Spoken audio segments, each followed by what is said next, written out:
The course is titled Effective Skills for Dealing with Difficult Parents. Now, please take note that this is not a prescriptive course. We're not prescribing as doctors would prescribe, but we're saying to you that if you do practice some of the skills that we're going to look at today, it is going to be very possible to deal with or manage parents who tend to be a bit difficult. All schools have them. All schools, no matter how fantastic your school is, no matter how well funded, no matter how poorly funded, no matter where you're situated, whether it's in the urban area, villages, wherever you're situated, whether it's a public or private school, you would always have parents who tend to be a bit difficult. But the question then is, are they usually really difficult, or is there something that is an underlying cause for them, looking as if that they're difficult to deal with? Some of us are also parents to kids who are in different schools, maybe not in your school. Would it be possible that those schools also see you as a difficult parent? Over time will tell. So we're going to look at some of those elements and then decide how we progress. My name is Ifeanyi Enukora. You could call me Dr. Ifeanyi Enukora if that suits you. I love to train. Most of you know me from way back. So I have some activities around some of the NGOs that I consult for, some of the international organizations that I consult for. But this is a project that we have set up, and we believe that there's a need for this project, and that's why we're running it, and we're trying to run it more effectively as possible as we can. And again, those are the courses that we have created were purely based on research. And then we decided that those are the courses that will be possibly useful for school leaders and teachers as well. Now, what are the course objectives? Very quickly, we want to be able to identify. So maybe before I go on, can I take a quick poll? Please, if you're a school leader, say yes in the chat. School leader means you're either the school head or a head of department or a subject head or a committee head, anything that you provide leadership for in the school. Please say yes in the chat if you're a school leader. Just simple yes, Agada, yes. All right, so everybody here, you probably are the right people who should be in this class today. Yes, yes, yes, yes, yes. Fantastic, fantastic. Okay, so the course objectives include being able to identify and analyze difficult parent types. There are different types, and then we're going to see those types today. But please take note. Take note while we do this class, because when you get into your breakout rooms, there are lots of conversations you must have as school leader. And because I expect so much from you, your conversations must be truly rich for it to be useful and impactful for everybody who is here. Be able to communicate effectively with parents, build positive parent relationships, set clear boundaries and expectations, resolve parent conflicts constructively. All right, so those conflicts, like I said, will always occur because parents have expectations, schools have expectations as well. I mean, the parents have expectations of what the schools should be or run like. And then the schools have expectations of how their parents of their kids should behave as well. So once those expectations are not met, you tend to have conflict of interest, conflict of expectations, conflict of priorities, conflict of personal interest, and all of that. Those things will exist as the case may be.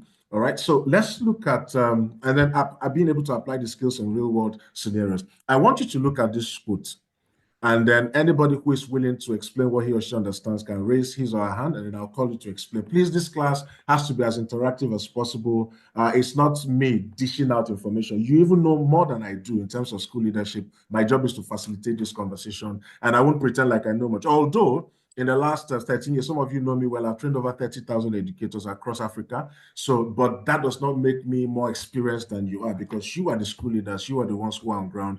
You are the ones who do practice a lot of these things. So seek first to understand, then to be understood. Who understands what this means in the context of what we're discussing? And then you can share with us. Please raise your hand to share, and I'll call you. This is one of the principles of highly effective people by Steve R. Covey. Seek first to understand, then to be understood. Seek first to understand, and then to be understood. What comes to your mind when you read this quote? Anybody? School leaders, is there anybody who is willing to share what he or she feels? I mean, there's no right or wrong answer. Just raise your hand, use the reaction button, raise your hand, and then I'll call you to speak, please. Great. Rosemary, please go ahead. Okay, good morning. Morning. My understanding is first, for you to seek to seek first to understand. It's for you to understand what you are about to do or what you're about to say to people. You first get to understand it yourself before you can relate it to others for them to understand you. Okay, thank you so much, Rosemary. I hear you You're welcome. clearly. Understand yourself and then try and see if people understand and try and make them understand your own perspective as well. Thank you, Rosemary. Yes, anybody? I need more contributions. Remember, you're representing your school, so we're taking note of those who are speaking properly here. Bossede, your hand is up. Go ahead, please. Yes, I think seek first to understand. Good morning, everyone. Good Seek first morning. to understand simply means when you interact with people, when you interact with parents, try to listen to what they're saying, get their innermost thoughts before you come on to relate what you want them to get from you. So you want to understand the situation, you want to understand what's going on, you want to understand what's on their mind before you try to make them understand you.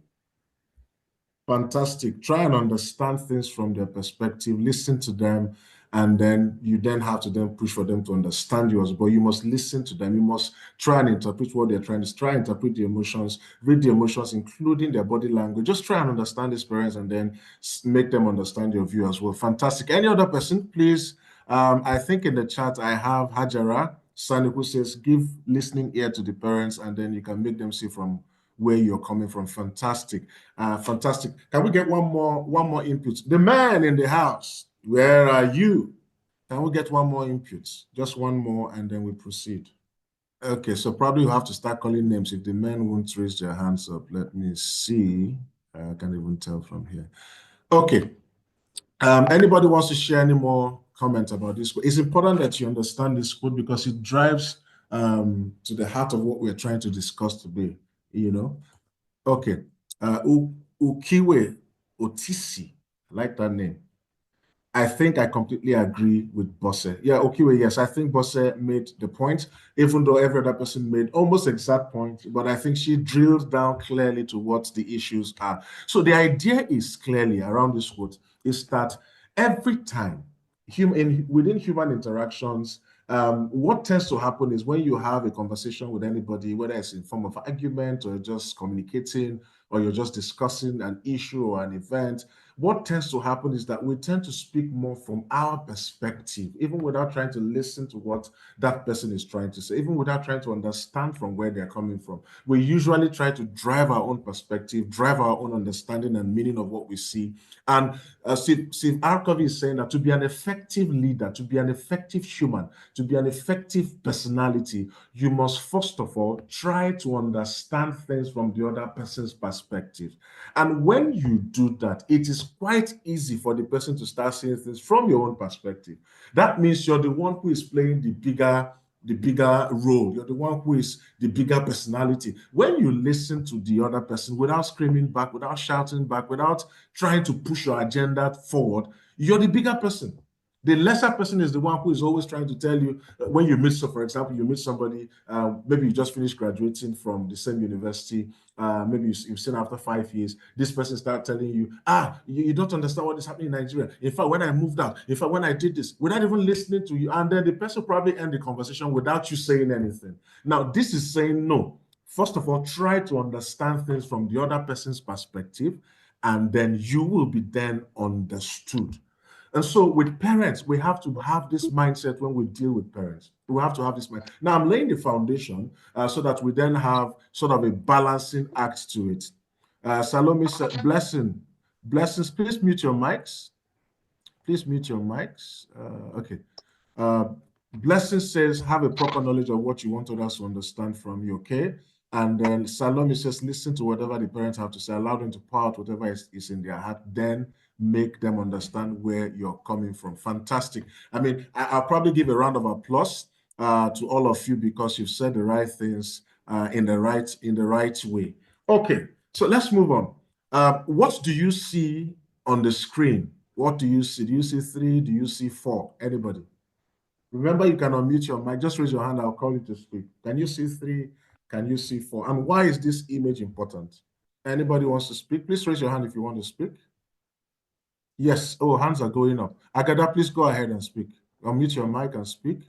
After that, Hajara Sani would speak. Agada, go ahead. Okay, thank you very much for this opportunity. What I see from this image is each person has a different number from their own view.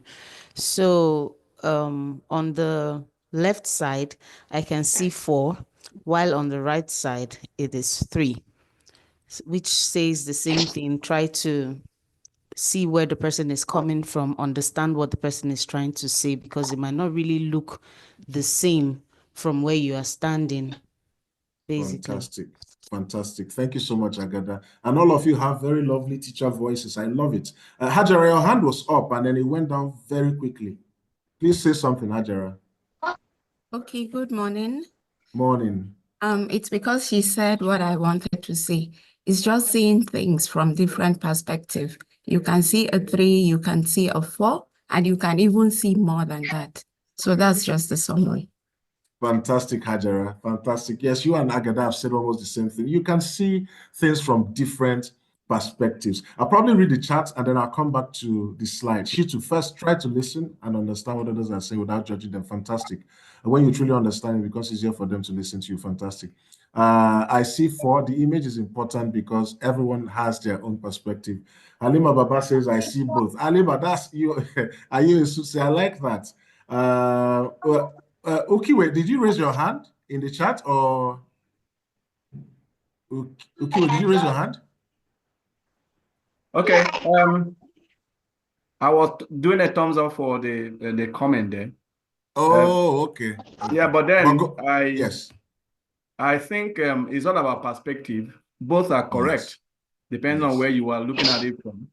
Yes, yes, yes. I like the way you summarized it, Ukiwe. Both are correct, but it depends on where you're looking at it from. Depends on where you're standing. So you see, when you have parent engagement, most times we usually don't want to see things, maybe not us, maybe the parents. The parents usually will not want to see things from your own perspective. You're saying, look, this is the issue. The parent is saying, no, this is the issue. But we must then have a way of coming to a level playing field or an agreement where everybody says, okay, there's a win-win situation for us in this. So we're going to get into all of that. Mohammed says, how a school leader can seek first to understand and to be understood as follows: active listening, ask open-ended questions. Fantastic. Thank you, Mohammed. Thank you so much for this. All right, so let's go on. Now, do you agree with this statement? As school leaders, building strong relationships with parents is vital for student success. However, interactions with parents, please mute your mics. Ifoma Chukwemeka, I've been muting your mic. Please mute your mic, please. Do you agree with this statement? As leaders, building strong relationships with parents is vital for students. However, interaction with parents can be sometimes challenging. If you agree, well, strongly, Hajara Sani has already said strongly agree. And then I want you to put a percentage to this, your agreement. Strongly agree 100%, yes, 70%, 90%. And if you want to also tell us why you've rated it that way, please let us know. I want you to speak in this class as leaders. You know, it's not just me speaking. I want you to speak 100%. Ukiwe, please, why do you say 100%? Hajara, you said strongly agree. Let's discuss. Why 100%? Can it be less? Can I go ahead? Yes, please. I think the primary role of parents have the primary role of raising their children. So it's a privilege when they entrust their words to our care. So it becomes very important that we constantly interface with parents. If we don't do that, we are not likely going to have 100% result. So we can't afford not to build a very strong and viral relationship with our parent. However, that also comes with some challenges. For instance, we just saw a picture there, and in that picture, one could be a parent, the other could be a teacher. And so we're likely going to have issues as to how we want to raise a child. So it's important that at every point in time that the school leader, the teacher, must always interact with parents. It can be challenging. I mean, from talking from experience, we have had to deal with, very difficult parent, you want to do everything possible to please them. So it's not something you want to negotiate with, but it's something you definitely have to find a way around. Fantastic. Ukiwe, I'm probably going to make you a co-facilitator today. Fantastic assertions. I love it. I love it so much. I love it. Shitu, 50-50. Go ahead, please. Yeah, good morning, everyone. Good morning. Thank you for this opportunity. Yeah, I go with 50-50 because if you are within 100% trying to accept all what they say, considering that in your school you have different kids that come from different background, so if you're too much into them, they tend to want to take over totally and want you to train other children the way they want to, the way they want theirs to be trained. So that's my submission. Okay, so you're saying that there must be a balance to how you interact with these parents so that they don't take over your school or take over how you run your school. That's a valid point. That's a valid point. Halima Baba, please, you said 100 and then probably just take one more person. Halima Baba. Yeah, good morning. So I said 100% because parents actually make payday possible.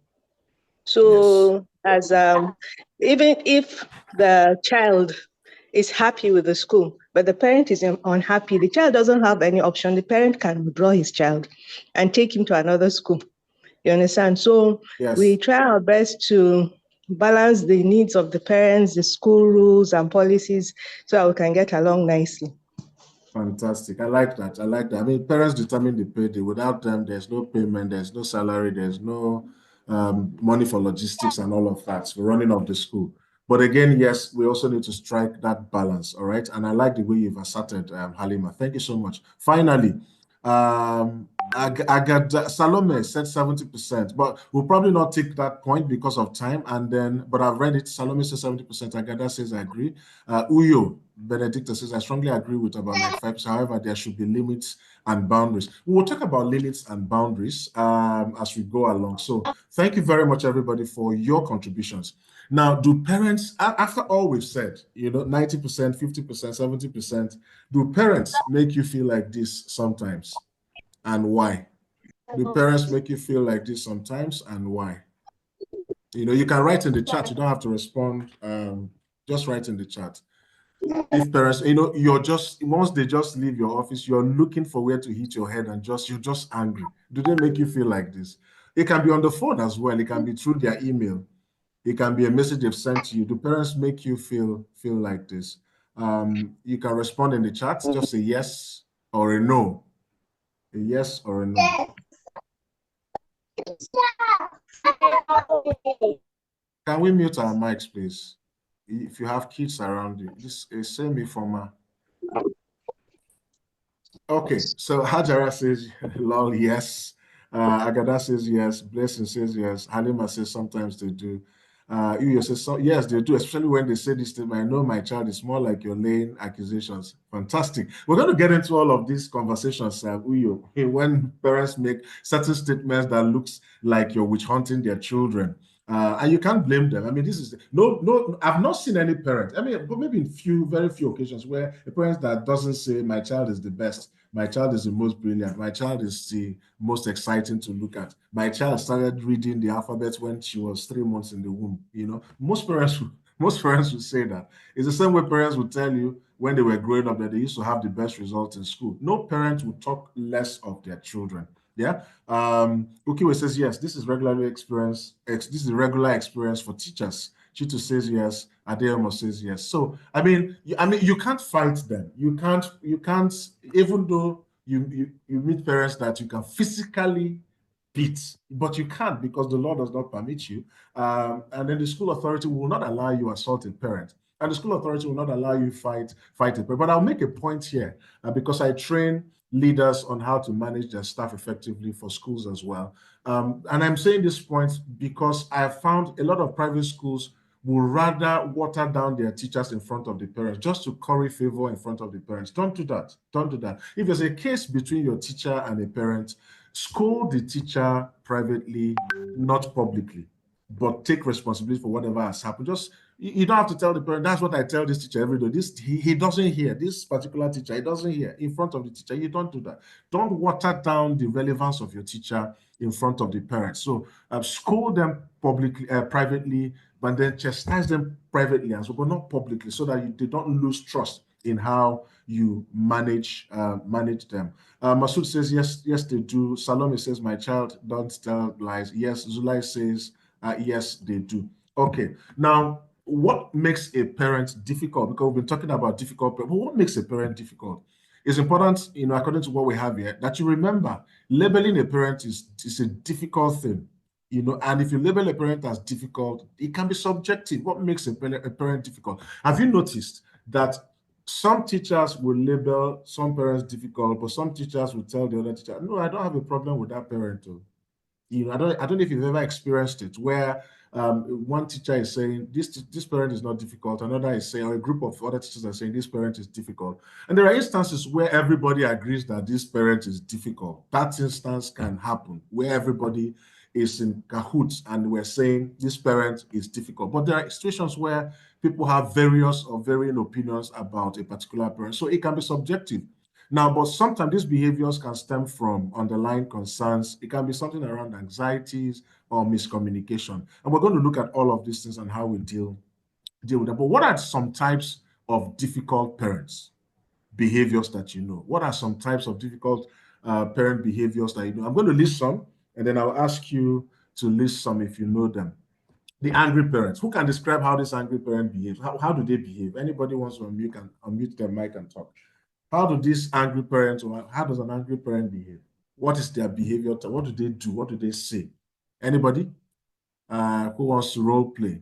Please raise your hand or you can speak.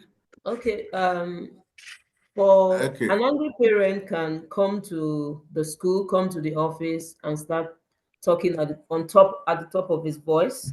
Won't let you maybe join in the conversation. Says his mind, and if he doesn't give you an opportunity, he walks away. So most times you get to see they are angry, maybe from expression, and if you're not careful, it might result to another thing. So most times they walk in angry, they can't control their emotions, they won't let you speak. I think that's what you see when parents are, most of them are angry and they just can't control themselves. I like that you used the word. There's a qualifier you used, most, not all. So most, I like the qualifier. Masood says very aggressive. Okay, let's look at this angry parent. So they may yell. Sometimes they may not even say it. They can just walk in, frown their face, slam the door, slam a book, just pick their child and walk in. So sometimes they may yell. They would use aggressive language. But Blessing must says angry birds are those parents that are difficult to please. They're always not happy with the school. Blessing, yeah, well, I agree, but we also need to be careful how we label this. But we're going to see why sometimes labeling them this may not be the right solution to what the issues are. Because remember, I said you have to keep an open mind as a school leader. We're looking for what will work for us in school. So they can use aggressive language. Gives the teachers a slap. No, schools should not. So let me stop what I'm saying and look at what Salome has said in the chat. I kick against schools allowing parents to slap teachers. Now, I don't care how influential that parent is. Because if you slap the child, this parent probably want to lock you up or want to take action. So schools, anyway, we're going to get into policy issues and all that. You don't allow parents touch your teacher. Don't.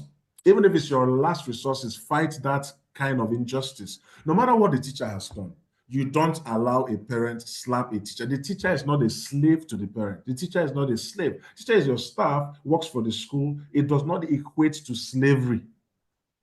I hope that is clear enough. Yeah. So I'll give you an example. I have my daughter's school. At some point, one parent, the son misbehaved, and then the son was scolded. And this parent, one very nonsensical parent, when I heard the news, I said, I wished I was around that day. Just went, brought in talks, and then was even tying bandana, and then went to assault the teacher inside the school. And I asked the school leader, what did you do? She said, I work with you. That what happened so fast? I said, no. Don't ever allow that happen in your school. Raise a police case. I mean, don't be afraid that the parent will withdraw the child and then there won't be school fees. Is that enough to ask for a teacher to be assaulted? That's not enough for a teacher to be assaulted. Yeah? You can't flog a teacher. No, these are crazy things that I'm seeing in the chat, but we shouldn't let those things happen. So they can become easily. So remember, we're looking at different types of difficult parent behavior. So the angry parent may use aggressive language or become easily agitated. So, and then, for example, the parent storms into your office, furious about their child suspension. I mean, if this is a secondary school that you run and you suspend it could be a primary school as well.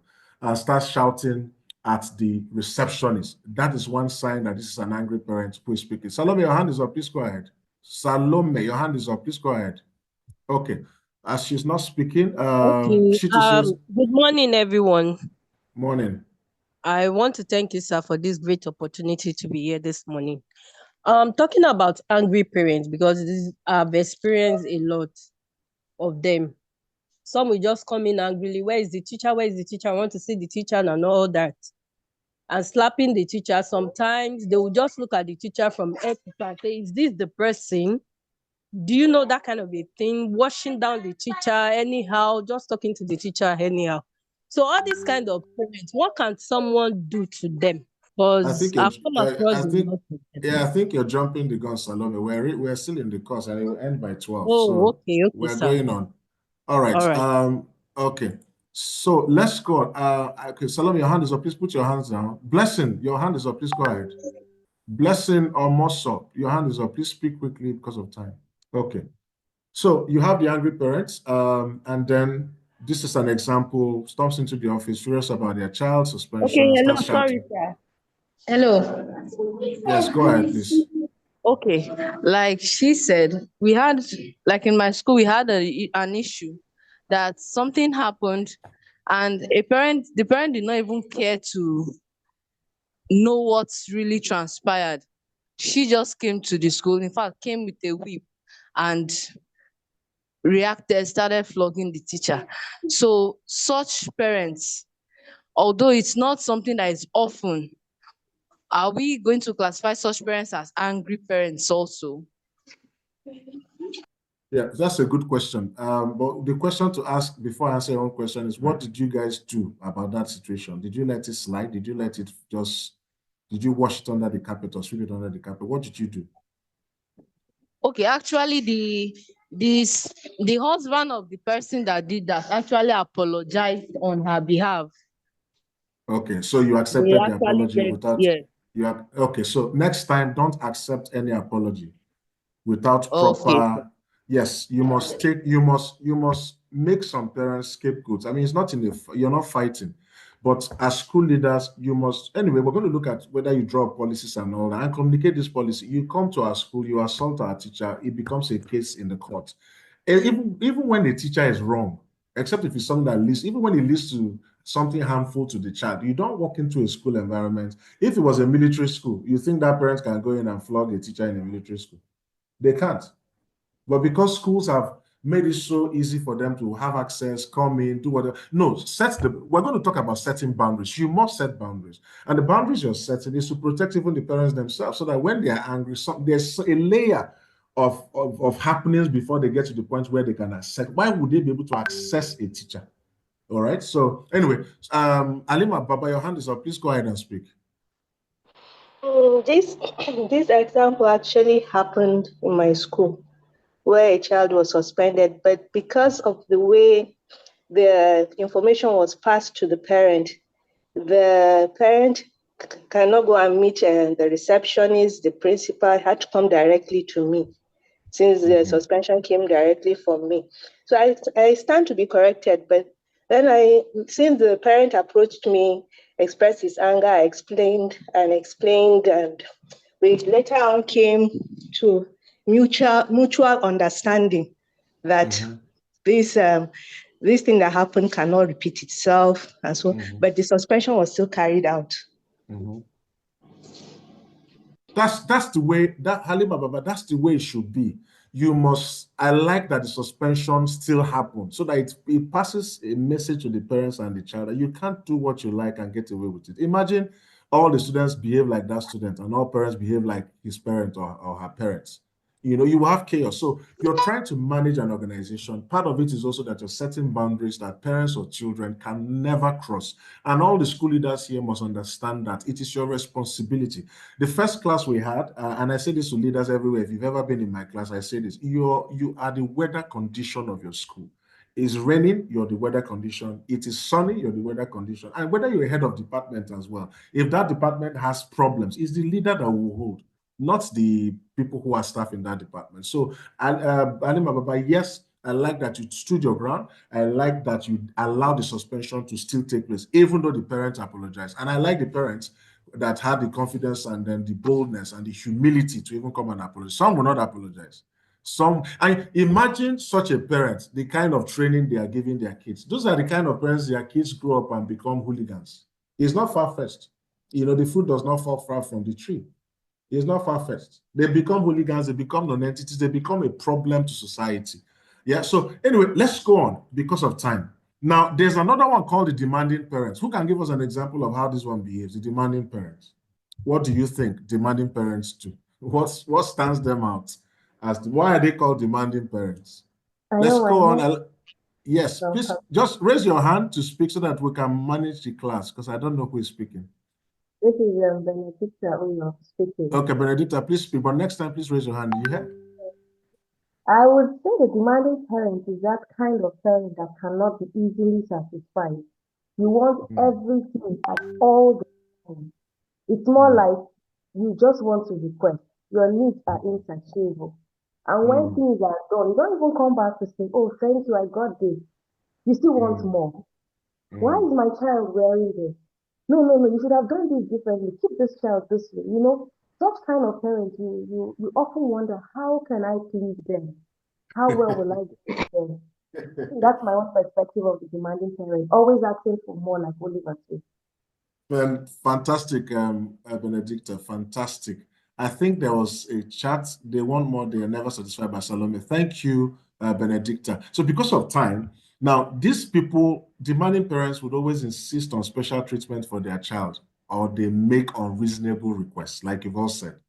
They just make some requests that you start wondering, where is this request coming from? How are they making this sort of request? All right. And then an example is a parent demands that their child be moved to a different class because they don't like the teacher. Does any of you have this experience? Has this ever happened in your school where a parent is saying, move my child from this class, I don't like the teacher? Has it ever happened in your school? And what did you do? Sir, your hand is up. Please go ahead. Okay. We have like a policy. Maybe if we have twins in the class and we have two arms, we don't put them together. So a bad situation where one will come and say, I want them to be together because they are twins, and I tell them no. Part of the reason is we want them to find themselves, not a situation that when one is doing something, the other must do it. So when parents come demanding, we'll try as much as possible to let them see reason, and then hope that they will listen to us and yield to what we're saying. But sometimes they also come and say, I don't want my child to sit with that other child in class, maybe because they think that their children or their child will want to copy what the other child is doing. They might be thinking the other child is about influence. But we try to have a way to speak with them before we move on. Okay, fantastic. I think you've laid a solid foundation where you're insisting on the reasoning behind your decisions. For example, not allowing twins to be in the same class, and then you're explaining to the parents, you want these kids to find themselves, to be independent of each other. And that's a good reason. You know, it may be painful for the parents at that moment, but they probably will realize that that was the right decision to have taken. Fantastic. And I see in the chat, a lot of people are saying yes, that they have such parents and they've had similar experience as well. So, but let's go on. I mean, let's just take note of this type of parent behaviors that you may find in the school. So the next group are the dismissive parents, and I'm going to just explain clearly what it is. Now, these people are the ones who ignore your school policies, they ignore any communication you send, or they don't even attempt to collaborate at all with the school. Yeah. So, you know, they ignore your school. So this dismissive, they will just dismiss any school policy. I beg, don't mind that school. I mean, their kids are in your school, but you hear them say, Don't mind out their school. They dismiss any communication. You send on WhatsApp, you send everywhere, they ignore it. And then they will never attempt to collaborate with the school at all. So, for example, they don't show up in your PTA meetings. They don't show up in things that has to do with their child's welfare in the school. And then they expect you to be the miracle working school leader. All right. So, for example, a parent consistently fails to attend teacher conferences or teacher parents meetings, or even respond to the school emails as well. Okay, now there's the fourth one, the overprotective parents. This one is almost in line with what Bosse had talked about, the parent who wants their twin kids to be in the same class. Ifeoma Chukwuemeka, please, which school are you from? Because I've been muting your mic and you keep putting it on. Right. So you have the overprotective parents, and it's simply a case of where they struggle to allow their child to experience natural consequences or make their own decisions. For example, what Bosse has said, we want our children twins together. Or if there's any case in school,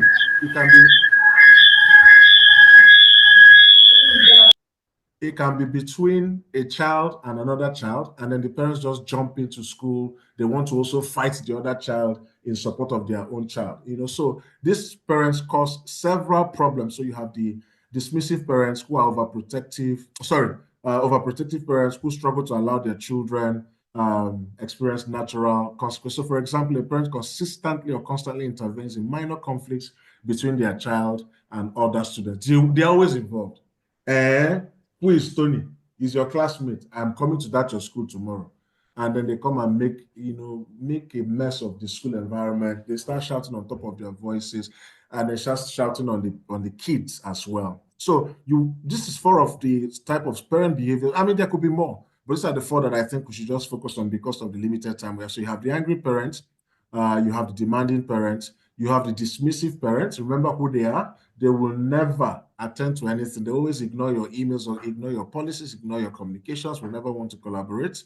And then you have the overprotective parents who struggles to allow their child to experience natural consequences or make their own decision. Can I ask you quickly to write in the chat the 4 types of parent behaviors that I just mentioned? Please write in the chat. Let me see if you're following. Please write in the chat quickly. Everybody needs to write in the chat now. The 4 types of parent behavior, the difficult behavior that we're talking about. Please write in the chat. You have 2 on the board, on the screen, so the other 2 you will have to write as well. Please write in the chat very quickly. Remember that this is recorded, so we're taking note of those who are participating as well. Just take about 1 or 2 minutes, write in the chat the 4 types of difficult parent behaviors we have looked at. Fantastic. No. Please, Ukiwe, don't write 1. You have to write the 4 at once. The 4 at once, not 1. Fantastic. Well done, Agatha. Uyo Benedicta, yes. Rosemary, yes. Bossade, yes. Please, let's keep writing. We're about 20 in the class. Yes, Favor, yes. Favor, you haven't said anything in the class, but I'm sure before we end, you'll say something. Ukiwe, yes, thank you very much. Hajara Sani, yes. Dismissive of overprotective, angry parents and demanding parents. Yes, let's have more. The reason I'm asking you to do this is because there will be an exercise where you need to remember who these people are for you to be able to do the activity effectively. We need more people. Some haven't written. I'll probably go into the chat. If I call your name, it means you haven't written. Ifeoma Elizabeth Taiwo, Bilikisu Baba, Blessing, Masood has not said anything. Mohammed Rabiu has been quiet. Naji Gladys hasn't said anything. Shitu. Okay, Shitu has, I think. Let me not call the wrong name. No, Shitu has not written anything. Victoria and Zulai, those of you who have called your names, you haven't said anything in the chat. Please do write something in the chat. Fantastic. Fantastic. Okay, so let's go on. Let's go on. Now, this is the first activity you are going to do. And then I'm going to put you in breakout rooms. In your breakout rooms, please take a screenshot of this instruction. When you get into the breakout rooms, please somebody should lead the conversation so that it's not, you don't go in there and everybody is quiet. Somebody should just take a lead in terms of how the conversations would go, all right? And then take note of your discussions. Somebody would also have to then present when you come back on behalf of your group, okay? Please, if that instruction is clear, please say clear in the chat so that I know. So raise your voice and say clear. If you get into your breakout rooms, don't be quiet. Somebody should take charge of that room and lead the conversation. So for example, you get in and say, okay, what are we discussing? Somebody must take that lead. All right. Okay, clear, fantastic. So now take a screenshot of the instruction. So your breakout rooms, discuss and share your own experiences dealing with some difficult parent behaviors. Describe them as much as possible. Just have that conversation. What did you do? How did you manage it? We've already spoken about some of them, but I need you to also interact with each other in your groups. Now you have just about 10 minutes to have that conversation. Each group will have about five people in the group. All right, so the rooms are open. Please go into the breakout rooms and then have a conversation.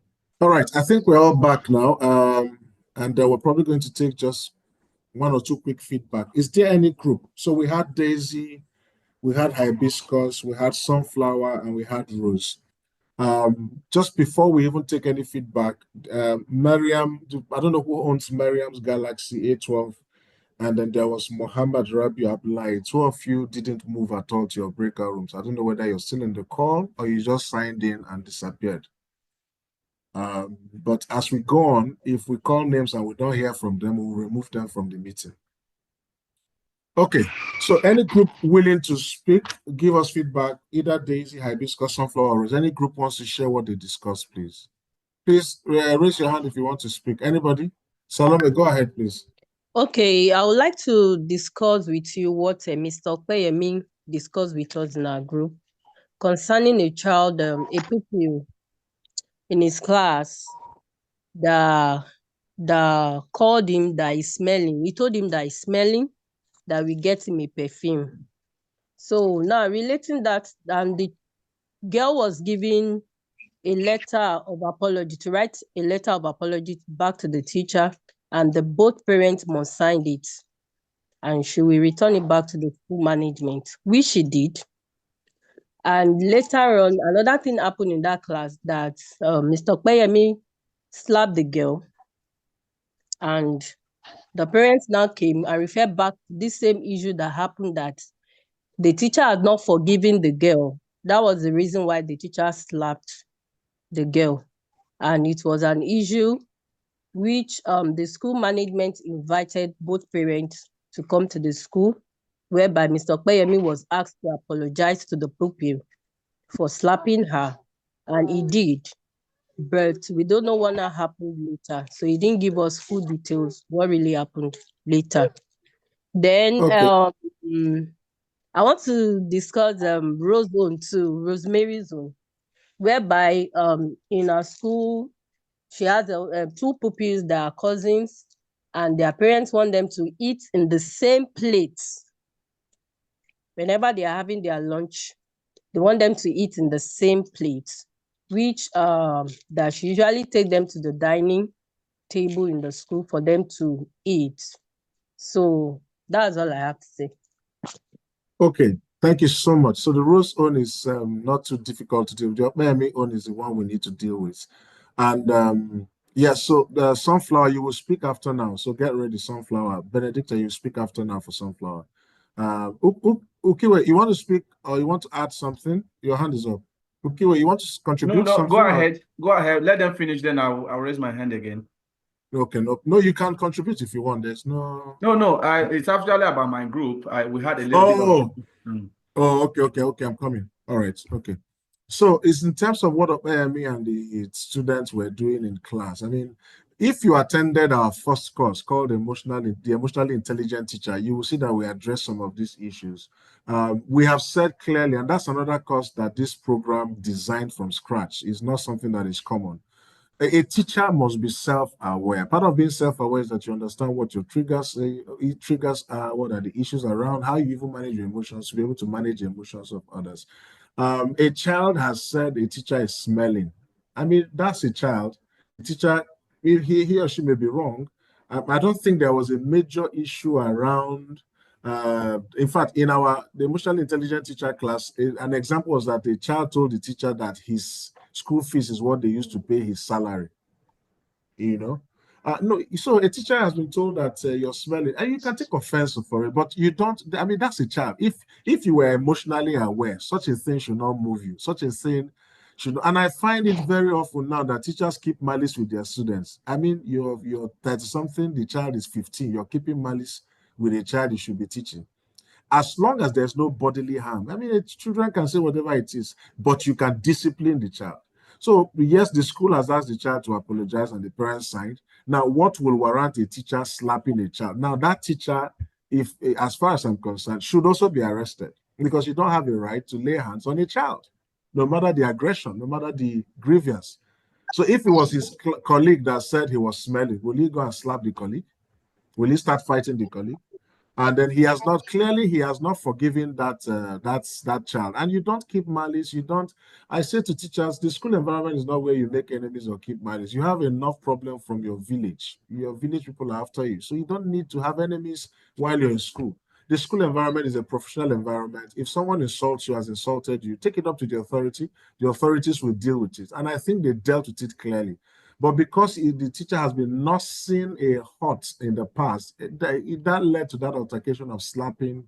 And I don't subscribe to teachers laying hands on children, no matter what it is. You don't have a right to lay hands on children. Okay, so I hope that's the tackles. But I think that teacher, if he or she is here, should attend our course on the emotionally intelligent teacher. It will address a whole lot of things. You will see and find ways to deal with issues like this. You know your triggers, you know what causes you anger, and how to walk away from things, and how to, look at things from different perspectives. Rosemary, your hand is up. Before you speak, no, don't speak, Rosemary. Benedicta, you wanted to present for your group, and then after Benedicta, Ukiwe will present for his group. Okay, Rosemary, let me take your question. It's not really a question because it's also my group, the hibiscus. It's not that because he talked about the child saying that he smells, okay? But the child was asked, the parents, they were asked to, the apology letter or so, the parents did not respond. They did not sign it. So when the other incident happened, then his parents now came up. So his own, what he's saying is that the school didn't do anything about it. The child did not apologize. The parents didn't do anything. But when the issue of the child being spanked came up, the parents now came and they were screaming, and the school had to make him apologize. And then for the other matter, nothing was done about it. The child was asked to go scot-free. So that was his own opinion, not that the child or the parents apologized. They didn't. Oh, okay. Oh, but yes. Hold on. But I thought the presenter said the child apologized and the parents. No, the child didn't. So in that, because he brought the two scenarios. One, okay, so they it wasn't, didn't do anything. Yes. Okay, so it wasn't my fault. I interpreted it as though the child. That's what I heard. I don't know if I heard it wrongly. So, but in any case, Rosemary, the teacher does not have a right to lay hands on a child, no matter the altercation. And I don't think your schools would support. Imagine every day you come to school, teachers are spanking students. Every day you come, spanking is happening. Yeah, the school authority made a mistake by not managing that incident properly, because they should have laid an example by making that child and the parents a scapegoat. You can't insult a teacher and go scot-free. And it should have become a policy issue that is sent. In fact, immediately the school will write a letter to all parents that these are the things we will not condone in our school. Students insulting teachers. And these are the consequences of that action. If they do this, this is the consequence. If you don't make those things clear in white and black, parents will take advantage of all those loopholes. And I think at some point today, we'll discuss some of those issues and how to set boundaries and make sure that parents don't cross those boundaries. The child was wrong. The child shouldn't insult the teacher. The school was also wrong by not managing the situation, but the teacher now is also wrong by spanking based on the previous grievance of that altercation. All right. Benedicta, very quickly, spend 1 minute, please. Okay, good day, everyone. From my group, we were opportune to all speak about our experiences, and it went in a similar direction. Especially, we had to people who had encountered demanding parents and angry parents. So for one of the speakers, she said most times she gets calls from parents coming in to complain or walk into the office and complain about a teacher. Why did you employ this teacher? Why do you have this one here? You know, some actions that they think you should take immediate actions on them. But then she just clearly, tactically dismisses of their what they suggest because most times it's actually not factual. They just do it based on their emotions. Then we had some that had to deal with parents that tell lies because they are being overprotective. You want to complain that your child was neglected and the child was sick. And luckily for them, they had CCTV installed in the class. When they had to go back, they checked and they found out that what the woman was laying accusations on was not really true. The same went for one that was accused of spelling the child's name wrongly. And when they had to trace the record, they discovered that the child spelled the name just the same way the teacher spelled. So it was correct and it was from their record. Then finally, one of the member of the group talked about attitude disorder, that some parents actually don't know that they behave in a particular manner. And it could be a defense mechanism because they are trying to hide kind of like inferiority complex. So in doing so, they want to make it scared of them. They want to demand that respect instead of earning it. And there are times that she would want to say hi to the parents at the gate when she's greeting or welcoming the children in, and then they just act like they didn't hear. They will intentionally snub. What she does is instead of allowing it deter her mood for the whole day, she just changes the energy, smile at the child, and then continue the job like nothing happened. So I think that's our own from our group.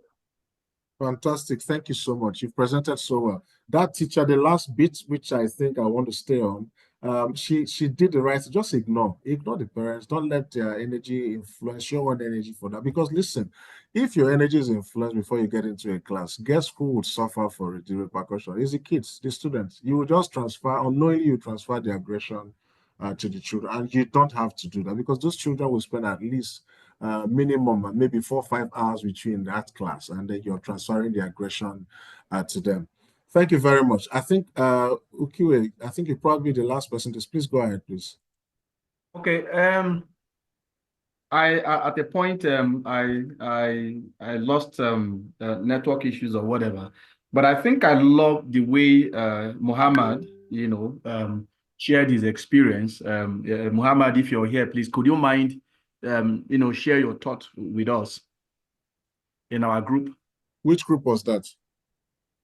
I think the name just escaped my head now. We had that's there we have Muhammad, we have Hajara. Okay, so please next time take note of what your room number. Yes, I had a bit of network shake-up, and while I was trying to sort that out, a lot of things just but I went in his Hajara, so I say it's Rose. It's Rose. We're all in the same group. Okay, please. Yeah, and your network dropped. Yeah. Okay. What Muhammad said was you narrated an experience. Muhammad's hand is up. Okay. Muhammad, go ahead. It's actually an experience of the daughter of a military officer, So they have this, I don't want to say it, should I say it, should I call it ego? So maybe she was it that she was tired of school, she wanted a change of environment or thereabout. So the last tale of the last day with her, she framed up the whole thing and called her parents. She went to school admit to call her mom, and she was screaming that she was beaten and so on and so forth. So the dad was busy in her workplace, so he sent the mother to come and investigate. So when she came, we were surprised when she narrated her own side of that. The girl told her, and she was crying profusely, claiming, alleging that she was beaten up and so on and so on. So we gathered our classmates, and they gave their narration that, okay, how were you scolded? In fact, she got the least scolded. Not that they were beaten, and it happened that it was head teacher that carried out the it's called. So she framed up the school, and at the end of the day, the dad threatening that he's going to come and so on and so on. So when they found out, luckily for us, the mom came and she was disappointed at the girl when our friends gave their narratives that it was all a lie, So what made her to do something like that is because of the position of the father. So you can have situations like that. What shouldn't their parents are in high position, but because of their social class and so on and so forth, they come and frame you up. So you have to choose some things and let some things go. So we were able to manage the situation, and everything came under control. But should I say, fortunately for us, he did return for SS1, and at the point I said, okay, let that be the best for us. Yeah, fantastic, Mohammed. That's a clear indication that sometimes we need to see things from this perspective of the parents. So you see, this parent was clearly influenced by the lies told by the daughter that the school head, flogged her and did all of this, instead of saying that she was scolded for something that she did wrong. And then you're also fortunate that the students in your school tell the truth. Sometimes you find students conniving with their classmates just to deal with the school head or deal with the teacher. So I think you're fortunate. So yes, there are instances where parents have been lied to, and then those parents who are actually very who are very good natured, when they come to school and hear the other side of things, you will notice that they are remorseful. You will notice that a level of humility comes over them, and they will tell you, look, I'm sorry, this was all a misrepresentation. But take note that there are parents who will come, even hear the other students telling them that their child was lying, and then they will still kick against the school and against those other children and still fight and still prove that they have power, and then they make a mess of things. So again, what we're saying in essence is just take note that there are several things that will probably influence the behavior of these parents. Once you understand what is influencing their behavior, you're most likely able to address their issues. Again, remember looking at things from different perspectives. I don't know so far, has this been useful? Please write in the chat. Just say yes if the session has been useful so far. Please write in the chat very quickly while we're moving to the other parts. If it has been useful, please write in the chat and say yes. Fantastic. Adeyemo Elizabeth, thank you very much. Yes, I think it has been very useful. Okay. Bosede says yes. Ukiwe says very useful. Let's go on. Now, you as the leader or you as a teacher, this is actually for school leaders, but I'll address you as educators and as teachers. Mosu says yes. Now, you must understand the roots of difficult behavior. There's not, just like we said, there's no smoke without fire. There's also no parental difficult behavior without smoke. There is a smoke that is accompanying that behavior. Something is leading to it. So we need to look at some of those things that will determine how those parents behave. So challenging parent behaviors often stem from, number one, fear and anxiety. Some parents may be anxious about their child's well-being. They're anxious. What is happening to my child in school? Especially if you have a case where, for example, now I'm just a single. No, I'm not a single father. What am I? I have one child. What am I now? Not single father. Okay, so I have a child now. There's no way I will not be worried about my child, whether my wife is there or not. We're always worried. What is happening to us? So sometimes parents that behavior can stem from that anxiety. It could also be that the child is not performing well. No matter what they try to do, the child's performance is still not up to it. And then it could also be some social adjustment that they need to make as well. Number two, it could be a lack of trust. Okay, so maybe these parents have had some negative experiences with schools or a lack of information that can lead to mistrust. So if parents have had regular negative experiences with schools, then it could lead to a lack of trust, and that can also lead to the parents behaving the way they behave. Different values and expectations. I spoke about expectations a whole lot. In fact, in any relationship, one of the biggest causes of conflict is expectations. This person expects this other person expects this. Now, misalignment between parent and school values can create conflict as well. Personal stressors. So external stressors in a parent's life can affect the interactions with the school. So for example, I am stressed at work. I am stressed in the marketplace. And while I am stressed in the marketplace, in traffic, trying to make ends meet, the school suddenly calls me, hey, you've not brought your child's notebook is not here. Your child's pencil, and I'm in the middle of trying to sort out something elsewhere. That's a lot of stress. Sometimes parents take out that stress on the school. All right. But you then have to recognize what triggers you to respond to parents the way you respond, because take it or leave it. It is not every one of us that can be calm or quiet or or comfortable when parents are talking at us as if we're animals, as if we don't know what we're doing, raising their voice on top of, talking on top of their voices, and the kids can hear, other teachers can hear, people are now gathering outside the classroom to watch the spectacle that this parent is performing, all right? So, but for you as a leader, for you as an educator, for you as a teacher, what are the things that triggers your own reaction? Because remember that even though you're trying to deal with difficult parents, there are two sides to a coin. There's the side that is the difficult parent, and there's the side that is the teacher or the educator or the school leader. If those two sides are difficult, then we have a problem. So let's look at some common triggers that you may have. So now there are triggers that are related to your past experience in life. So it could be personal criticism. So for example, you had a teacher or a parent who was highly critical of you as a child, telling you don't know anything, you're not intelligent, you're dull. You might be particularly sensitive to criticisms from parents. Now, so if parents start talking that way, look at you, Olodo teacher, you don't even know anything, you can't even teach, it will trigger you. Your own kind of school leadership, I don't understand. It's only you that is running a school. Look at the other school next to you, they run it effectively, even though they don't know anything about that school. And so you can be triggered by such personal criticisms. Feeling powerless. If you've experienced a situation where you felt powerless or heard as a student, you might react strongly to parents who seem demanding or dismissive of your own authority. So for example, as a child, you tried raising your point in class, nobody listens to you, the teacher shuts you up. If a parent begins to do that now that you're an adult, and these things are unconscious, please take note. It's not that you're conscious of these triggers. You're unconscious. They happen unconsciously. But these are things that have registered in your subconscious mind. And so those registers, when things come that trigger them, they pop up without you knowing why you're reacting the way you're reacting. Conflict avoidance. If we also grew up in a house where people avoided conflict, we don't want trouble. My father no go even talk, my mother no go talk. We know they fight for my family.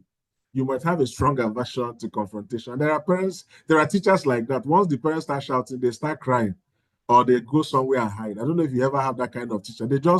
That day is spoiled for them. They cannot be themselves again. They will just hide. And if they see the parent can say, don't they come, they take off. Now, if you ever grew up in a place where there's no conflict, is not bad in all totality. Conflict is good sometimes where you are assertive, but we're not saying be aggressive and all of that, where you take up weapons or you create or cause harm. Yeah. Now, there are triggers related to personal value. So if you're the type who has a strong sense of fairness, you like justice, you will be triggered by parents who seem to be seeking special treatment for their child. Who are always blaming others unfairly. If you like justice, you like fairness, you will not like parents who come and they are seeking special treatment for their words. Respect for authority. If you value respect for authority, you might be triggered by parents who are disrespectful or dismissive of your role. If you like honesty or integrity, you might be triggered by parents who seem to be lying or manipulating the situation. I am sure you've seen parents who lie. They just lie. They lie without thinking twice. There are parents like that. And then you then imagine the kind of children they are raising in their homes. So these are some of the things that can trigger your own response. There's also triggers related to work style. Let me take perfectionism. So, for example, if you're a perfectionist, you might be triggered by parents who are critical of your work, who seem to expect you to be flawless. So, if parents are saying you don't even know how to see the notes you're giving your kids, they're not complete, you may be triggered because you know you do your best. You know you make your notes they're on point. There's nothing missing in your note, and then parents are finding fault in what you do. If you're also the type that needs to have control, you might be triggered by parents who challenge your decisions. You want to be in charge of your class, or you want to be in charge of your school, but there are parents who are coming to now challenge your decisions. So what kind of decision is that? How can you make such a decision? How can you not know as a school leader that the bus should not leave at this time? How can you not know that kids? How can you not know? How can you not know? When you start hearing that, and then you're the type who likes to be in control, you may be triggered. I don't know if this is making sense. Please, if it's making sense, write in the chat so that I know I'm not talking to myself. Just say making sense in the chat. Yeah? Okay, Shitu says, imagine a parent saying, my child never lies. Yes, there are parents like that. There are parents like that. Their children never tell lies. Great. Uyo says, making sense. Please, can I get more responses? If it's making sense, just write in the chat, making sense. Blessing says, making sense. Fantastic. Masood says, making sense. Okay, those are the few that I've gotten. All right, let's go on. So if you are sensitive to time pressure, you're easily stressed with time pressure. I mean, you don't seem to have enough time to do things. You'll be triggered by parents who make last-minute requests or who demand immediate. And so, for example, you've told these parents, pay this amount of money for excursion, or you gave them 1 week notice, and suddenly, a night before the excursion, they are calling you to squeeze in their children into the meeting. We have some people who have dropped off. Please check your school colleagues so that we ensure that people are still in the meeting. About 4 people have dropped. Okay, 3 people have dropped off. So just look for them. Okay. Then some triggers around communication style as well. So if you dislike being interrupted, you might be triggered by parents who frequently interrupt you or talk over you. If you don't like condescending tone, if you're sensitive to people's talk, the way they talk to you, talk down on you, you might be triggered by parents who speak to you in a condescending manner. If you are the type who has emotional outbursts, you're uncomfortable with strong emotional displays, you might be triggered by parents who yell, who cry, or become overly emotional. Some parents can be dramatic. Thank you, Bombers. We're still here. Just check your other colleagues to be sure they're here. Okay. Bosse, please, you raise your hand. Go ahead, please. Ooh, time is running. I think we went off for a few minutes. I don't know if we can we had conflict when we went off. Okay. I don't know if you can help us. We've passed conflict a long time ago. Okay, that's okay. Let me just recap. Let me recap. But again, for those who paid, you will get a link to this video once we're done. We'll send you a link to the video so that you can rewatch. Okay.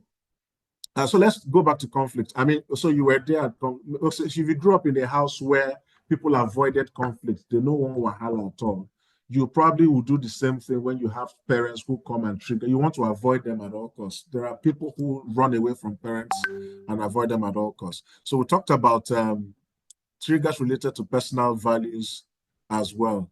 Miriam Academy, thank you very much. If you have strong sense of fairness and justice, you probably be triggered by parents who seem to be seeking special treatment for their child and are unfairly blaming others. If you have respect for authority, you value authority, you respect authority, you'll be triggered by parents who are disrespectful or dismissive of your role as a leader. So I gave an example where parents will say, what kind of a school leader are you? Look at your decision making, it's so wrong. You can't even plan simple inter-house sport. They just talk down on you in a condescending manner. And then if you like honesty and integrity, you'll be triggered by parents who seem to be lying or manipulating the situation. And I said that there are parents who can lie. They lie a lot. And you probably would have seen them in action. Then we talked about work-related triggers. So, for example, if you're a perfectionist and a parent starts criticizing your work, you will feel hot. You may be triggered because you feel you've given it your best. Why would this parent criticize what I've done? If you have need for control as well, you're the type who wants to be in control of your school, your class, the committee, the situation, you'll be triggered by parents who challenge your decisions and who seem to be trying to take over the situation. Don't look at him. No, if she cannot plan it as a school leader, we're going to plan it for her. Yeah. And then sensitive to time pressure as well. If you're the type who does not work well under pressure, you probably will be triggered by parents who make last-minute requests or demands. So I give an example of you've planned for inter-house sport or maybe an excursion, and you've told these parents a week before the excursion, pay this amount of money. This is what we require from you as a parent for the child to be part of the excursion. And they won't do anything. A night before the excursion, your phone rings. Please, my child must join this excursion. What do I need to do? You probably will be triggered. You may even want to abuse that parent on the phone, but you won't because you want to control your emotions. So some triggers can also be related to communication styles. If you dislike being interrupted when you're talking, then you'll be triggered by parents who frequently interrupt you as you talk. So they're don't talk, I'm talking as a parent. You probably will be triggered. Why is this person asking me not to talk or talking over me? You don't like condescending tone. If you're sensitive to tone of voice, you might be triggered by parents who speak to you in a condescending manner. If in terms of emotional outbursts, if you are comfortable with strong emotional displays, some people don't like people who cry a lot. I can't stand where people are crying. I can't stand it. I can't even stand where people are yelling. I will just walk away. So there are people like that. You walk away or you become overly emotional. You can be triggered by some of those actions of those parents Yeah. Now, very quickly, which one is your trigger? Please write in the chat. You don't need to go to a breakout room. Which one is your trigger? If I ask you, what triggers you as a teacher or as an educator? Please write in the chat. What triggers from all I have said? Could be, so let me recap from all I've said. It could be personal criticism. You don't like being criticized. You don't like feeling powerless. You like avoiding conflict. What triggers you? You like fairness and justice. You don't like people being cheated. You don't like parents asking for favors for their children over other children. You like respect and authority. You want to be respected. You don't want parents dismissing your authority. You like honesty and integrity. You don't like parents who lie. Please, what are your triggers? Okay. Who says I will say my trigger is work pressure. Agada says sensitive to time. Okay. There's perfectionism, there's need of control. You like being in control. Ademo says feeling powerless can trigger you. So that means you like being in control. Rosemary says conflict avoidance. You just like avoid, don't want wahala. Victoria doesn't like tone of voice. When you start raising your voice, I'll just run and leave you, or I'll raise my own. Ukiwe says need for control. Ukiwe likes being in charge of any situation. So when parents challenge that authority, he's triggered. Bilikisu says work pressure. Hajara Sani says fairness and justice. You don't like parents looking for extra issues for their kids or extra treatments for their kids. Favor says avoiding conflict. Yes, you don't want issues. Halima Baba says condescending money. You don't want parents talking down on you as a school owner or as a school leader. You guys have been fantastic. So let's go on to module 2 because of time. Time is really fast spent. Now, how do you communicate with these difficult parents? What are the skills you need to communicate with these difficult parents? Salome says avoiding conflict. Yes. What are the skills you need? So effective communication is crucial when dealing with difficult parents, but there are different types of difficult parents, and they will require different communication strategies. And I've tried to itemize how you can communicate to this sort of parents when they start showcasing their issues. So now let's look at some of those.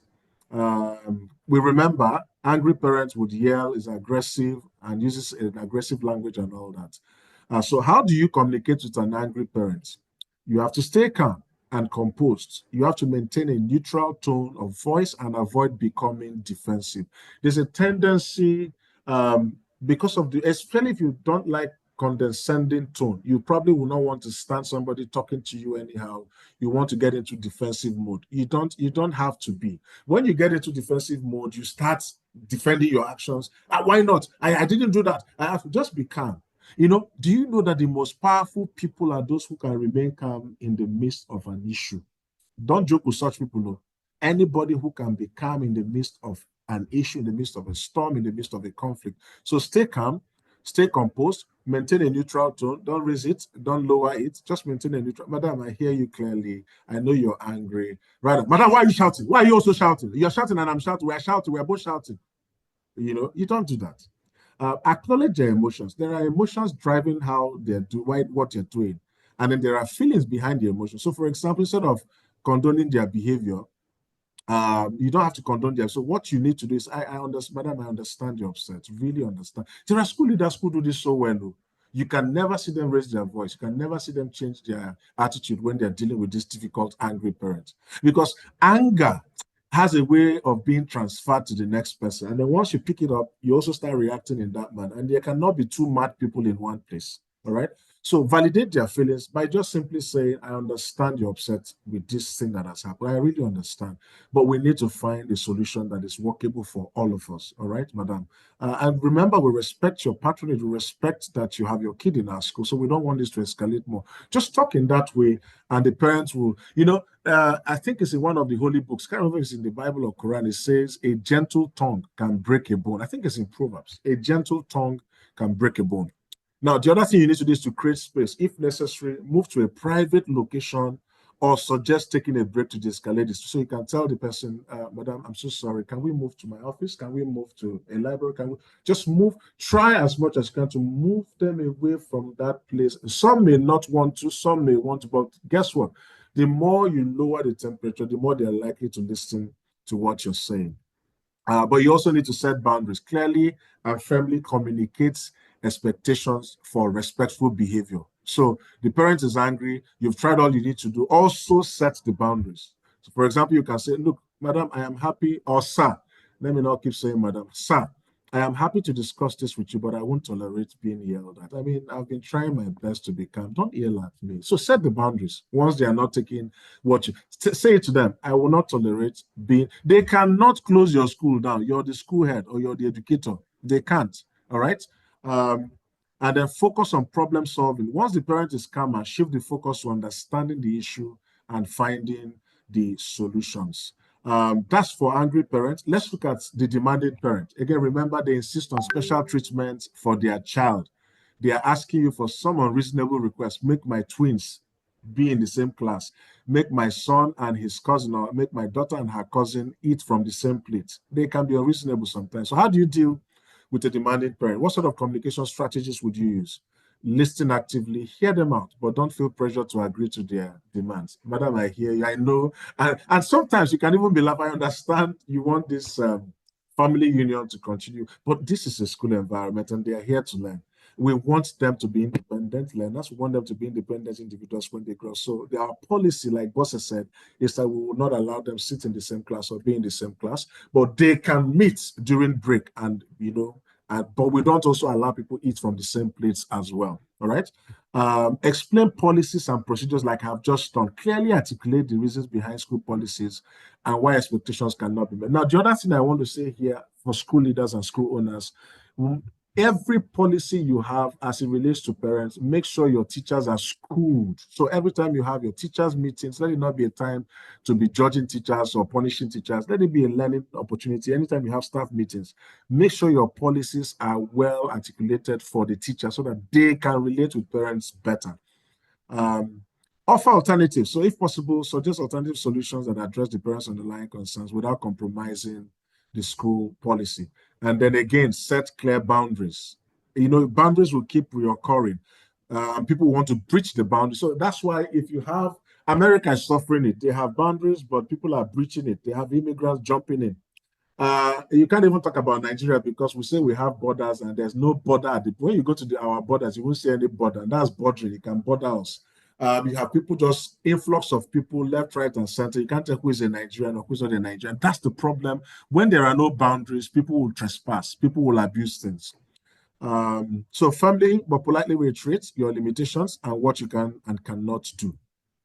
Now the dismissive parents, remember, they are the ones who ignore your school policies, they avoid your communication, they will resist partnering with the school to support their child. So how do you deal with these people? How do you communicate with a dismissive parent? Number one, persistence and varied approach. So try different communication methods. So if phone calls are not working, try WhatsApp messages, try letters. Just keep trying something different until you find what works. Could be, instead of doing WhatsApp and email, you probably do a handwritten letter. I don't know, or a card. You buy a card and then type their letter and say, thank you very much for your patronage and being a good parent. We have a letter inside this card for you. Whatever works, just find something that works. Documents all the attempts you've made with this parent. Make sure you're documenting it because they will deny you in front of other parents. So keep your records of communication attempts to demonstrate your efforts to engage. So when they are challenging your situation, challenging your decisions, you're saying to them, madam, we have, look at our records. We've tried on 1st of October to communicate with you, no response. We tried November 16th, no response. We tried November 25th, no response. We even tried December 44th, no response. I'm just joking. But just have records to prove that you're doing what you need to do with such parents. Now, focus on the students' needs. Emphasize the importance of parental involvement for the students. So to tell them, look, if you're not involved in your child's learning, they will not feel supported. We can do our best as teachers. We can do our best as a school. But the greatest motivation and inspiration would come from the parents, you, the parent. When the child knows that he or she is fully supported, it affects their learning. It affects their learning outcomes. So please, we want you to be part of your child's learning. You don't have to be involved all through, but there should be a level of involvement as a parent. So speak in that manner with them. The final group, the overprotective parent. Remember, they struggle to allow their children experience natural consequences or make their own decisions. But the example Bosse gave, you can liken it to this particular scenario where the parent wanted the child and the cousin to be eating from the same plate. I don't know why, maybe for safety or maybe to share. I don't know why, but that is being overprotective of the kids. So how do you deal with such of overprotective parents? How do you communicate? Educate about child development. Explain the importance of age-appropriate independence. So what you do is you tell the parents and educate them. Sometimes parents need to be educated that the reason this has to be like this is because we want your child to be independent when they grow up and be able to solve problems by themselves. You can also encourage parents to allow their child to advocate for themselves and resolve conflicts. So, for example, if you have secondary school kids, always tell parents to allow kids to solve problems by themselves and be able to advocate for themselves and also resolve conflicts independently. So, for example, my daughter comes back, she's had issues with her classmates. I don't jump into the school. Hey, wow. No, I tell her, go back and then solve this problem yourself. Find a way to resolve this, because at the end of the day, these kids will live independent of their parents. And if you're overprotective of them, they will not be able to solve any problem. They become useless to themselves and the society. Yeah. And then finally, again, I told you boundaries will keep reoccurring. Set boundaries. Explain the school's role in fostering student independence and discourage excessive parental intervention. So it can also be a part of your policy document to parents. We will not condone excessive parental intervention in cases that involve children, except when it is detrimental. But when it's not detrimental, it's a case of just minor conflict between kids. We would not want parents intervening. That has to be clearly stipulated for parents. I don't know if that has made sense. Please write in the chat and say yes. And if there are any questions, you can ask. And finally, for this, look at collaboration. Work with the parent to develop strategies that support the child's growth and development. So, for example, you're saying to the parent, we're open to working on a method or strategy that will be beneficial to your kid. That way, the parents will feel that you're supporting them. Fantastic. People have said yes. Shitu says yes. If this has made sense so far, please just say yes in the chat. Okay, so I won't ask us to go into a breakout room because of our time. So we'll just go on. Yes. Fantastic. Let's just go on. So let's go to module 3, building positive relationships with parents through active listening. Now, this is you. Thank you, Salome. Thank you. I mean, you guys are also very fantastic audience. You're fantastic. You're contributing effectively. Let's look at building positive relationships with parents through active listening and empathy. Remember, I said there are 2 coins to this issue. The first part of the coin is the difficult parent, but the other side of the coin is you, the educator. We don't want both sides becoming hot and difficult. All right. So, but there are skills you need. One of which is what I've described to you, how you can communicate to de-escalate the issues that you're facing with this parent. Now, how do you build positive relationships? Because you need them. You need them. You need parents. You can't work without parents. You can't run a successful school without parents. You need them. No matter how difficult they are, you need them. Yeah. So why do relationships with parents matter? Why does it matter that we have good relationships? Yes. Does anybody want to unmute your mic and feel free to tell us, why do you think it's important that we have good relationship with parents? Anybody? Just tell us your name and speak. Is there anyone who is willing to speak? I can't see any hands up. Why do you think it's important we have good relationship with parents? From your perspective, why do you think it's important? Anybody willing to speak? Yes, Posse, please go ahead. I think it is important that we have good relationship with our parents because give or take, they'll also help you build the school. If your relationship is not tight, if your relationship is not waterproof, there's a tendency that you will not be able as a teacher or a school leader to interact with the children. Because if the children are okay with the school and your relationship with the parents not okay, children can control what happens between decision of their between the decision of their parents and the school. So parents can pull out the children for a lot of reasons that they can't even explain themselves. So it's important that whatever we're doing, there's a positive relationship. We can interact with one another. We can listen to one another. We can just let we can let parents know that they are welcome to walk in and talk with you at any time, and also let them know that you need them to respect whatever atmosphere they meet. So whatever we do, in our interaction and in the way we see ourselves, we need to build that positive relationship. Fantastic, Boss. I mean, you speak so clearly and so articulately. Halima Baba, let's take your point. Through active listening and empathy, I personally have gotten great ideas from the parents themselves. So they feel relaxed. They can come in and tell you things they think you should improve on in the school. You know, there are some basic things like way back we didn't have CCTV.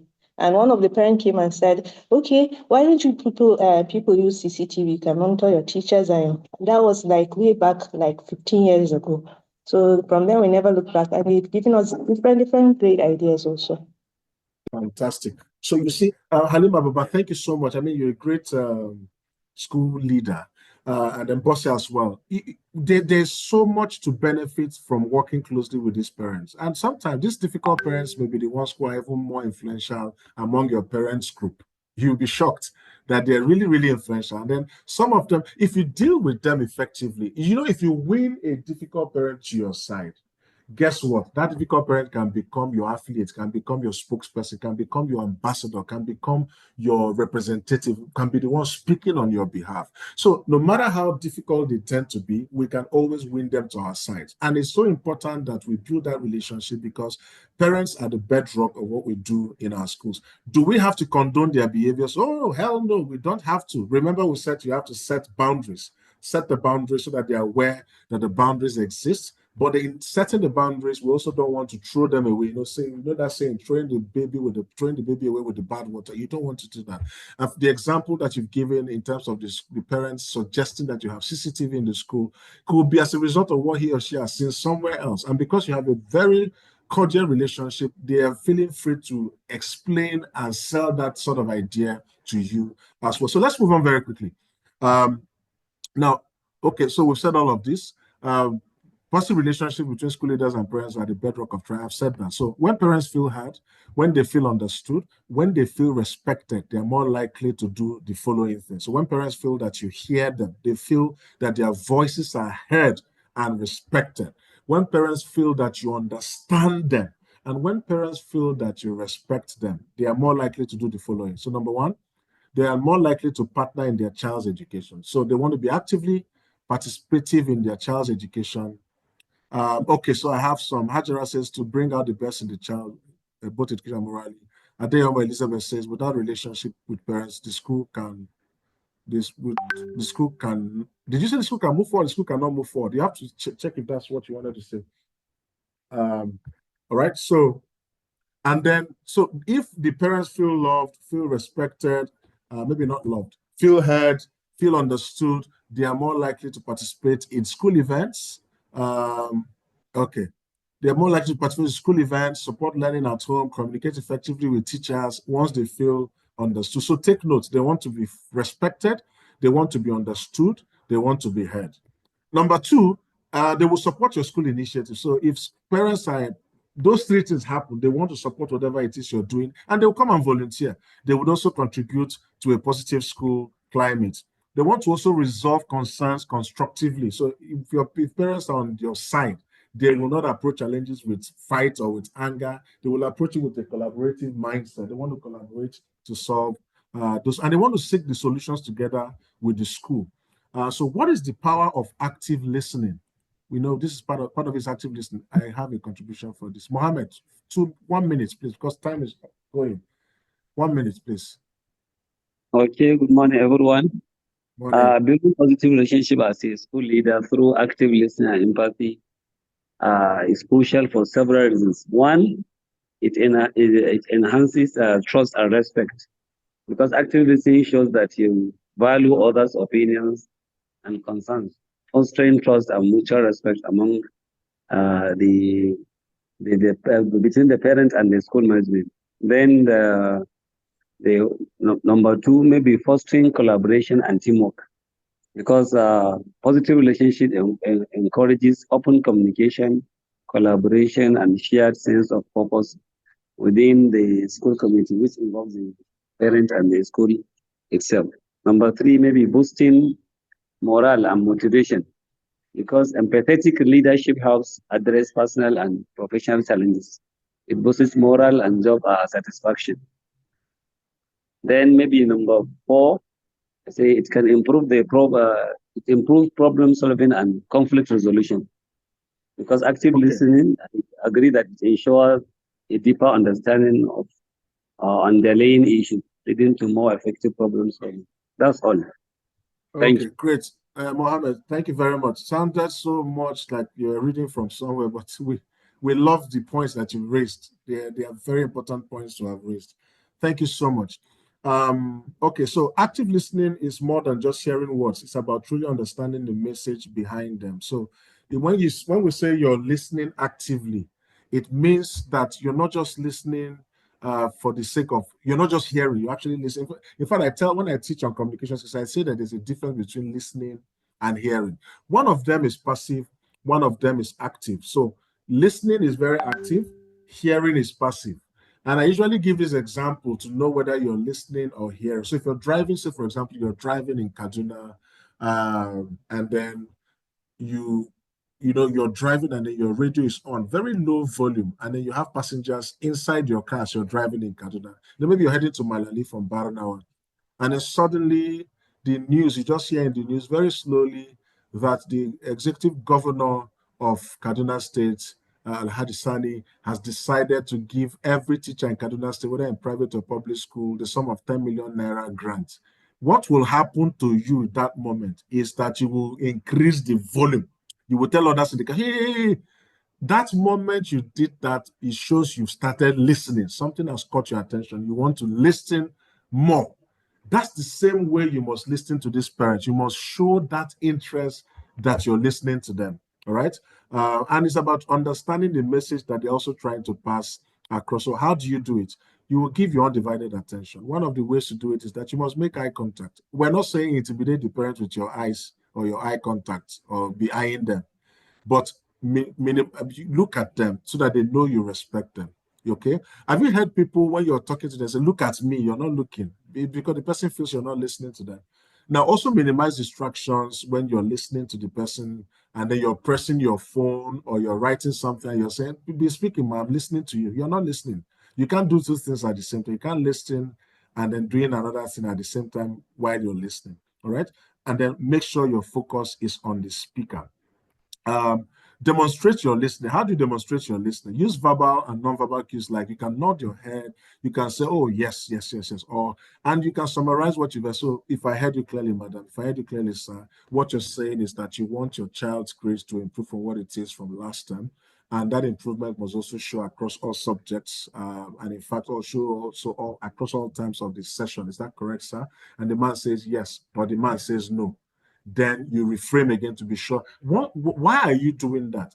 Doing that shows that you were listening. Anytime you try to summarize what you have heard, the person that was speaking will feel confident that you were listening to them. And then reflect their emotions as well. Acknowledge the speaker's feelings, even if you don't agree with their perspective. Remember, I said such words as, I understand how you're feeling, madam. I understand how you're feeling, sir. If it was me, I would also be frustrated, but can we look at it from this other perspective? Let's see if we can try and solve this problem. Rather than dismissing their feelings, dismissing their emotions, acknowledge their emotions, acknowledge how they're feeling, and then you can move forward. So how do you cultivate empathy? And what is even empathy? Empathy is simply putting yourself in the other person's shoes. So, and it's also the ability to understand and share the feelings of another person. It's about putting yourself, like I said, in their shoes and seeing the situation from their perspective. How do you empathize with these parents? How do you put yourself in their shoes? That they are difficult, that they are yelling, that they are over demanding does not mean that they are evil.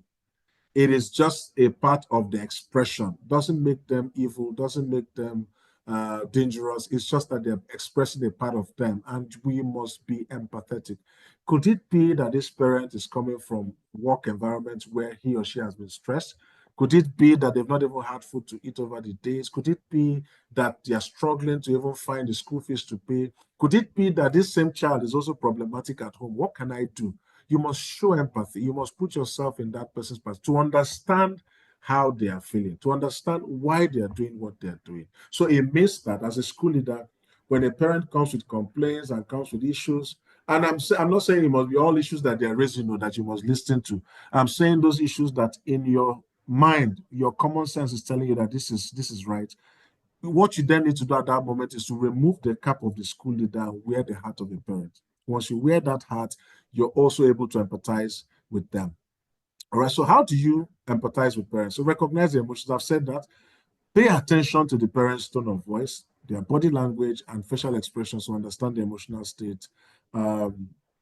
Acknowledge their perspective. I've said that to you several times. Even if you don't agree with their viewpoint, validate their feelings, acknowledge their perspective, respond with compassion, show genuine care and concern for the situation. Don't just dismiss it and say, I beg, you're all the parents, you're all the same. And then, do we do this? Okay, let's do this role play. Maybe we'll do what do you think? Okay, let me take your perspective as well. Do you think we can do a breakout room, or should we just go on and maybe do one exercise or two at the end? What do you think? Give me your suggestions. This is your class as well. Do we do a breakout room or do we continue? No, Halima Baba, no doesn't explain it to me. Oh, continue. Great. So that is clearer. Okay, so let's continue. We'll do another exercise at some point. So let's continue to module 4. Let's continue. We would continue. Great. Fantastic. So let's continue.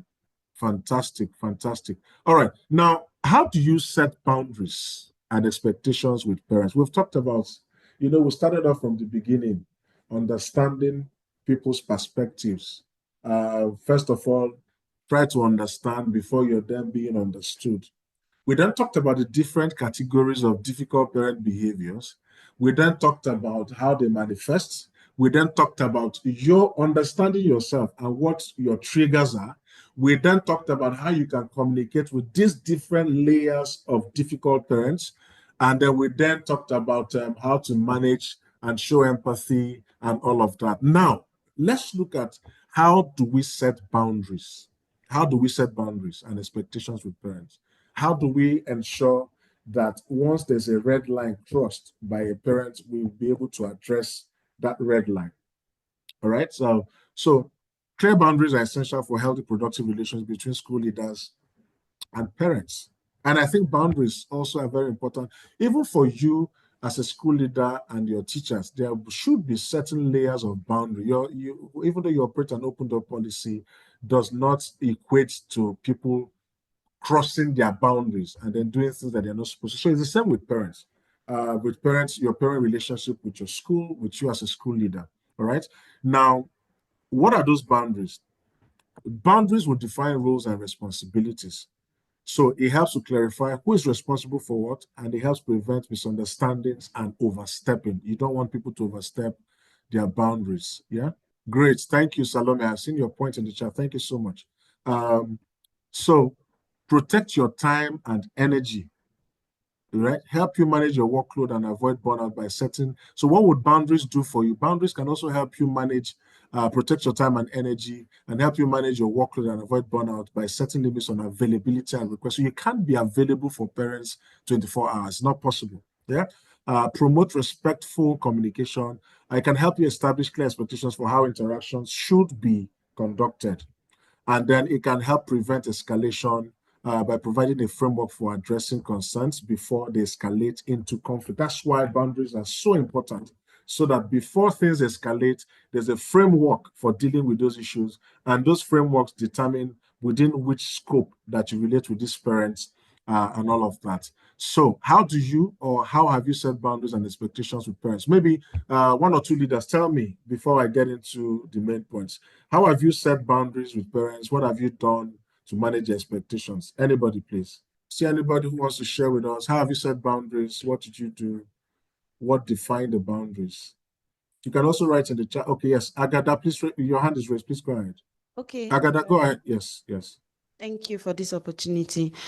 Okay, there was a time I had a parent in one of my classes that would come to school late with the child and still expect us to feed the child before the child is allowed into the classroom. And so I had to have a one-on-one discussion with that parent to say, this is not allowed in my classroom. they might have been doing it when he was in the lower class, but now is in another class that is higher, I would advise you to feed the child at home and bring him to school ready to learn. And then when it is time for food, the child will be given food. So we had that discussion and that stopped. Wow. I like that. I like that contribution, Agada. So you set the boundary, and then there's no way these parents will abuse it again. You know, how can you bring your child late and you know there's a time for feeding them, and then you still insist that the child must be fed before he or she enters class? You see, so the idea is that the parent is running the show for you, trying to run the show for you. That's what it is. Trying to run the show for you. And then they are not supposed to be doing that as well. Yes, thank you so much, Agatha. Somebody has written something in the chat. Admission, we have a parent interview and tell him or her all the school rules and regulations. If they are okay with that, they can accept the admission into JSS1. Haji Halima, I like that. I like that so much. But do you also put it in writing? So it's not just the interview, there's a document that they also sign. Fantastic. She says yes. Fantastic. That's the way to set. I mean, it's not a difficult thing to set boundaries, but it's just sitting down and then creating those boundaries that matter. Thank you so much, Agada. So let's look at some sort of boundaries. Maybe there's another point in the chat. I have the following: maintaining professionalism, ensuring fairness and consistency. Thank you, Mohammed. You're very active. Zulay, we make them respect school rules and be firm. Zulay, how do you do that? How do you make them respect school rules and be firm?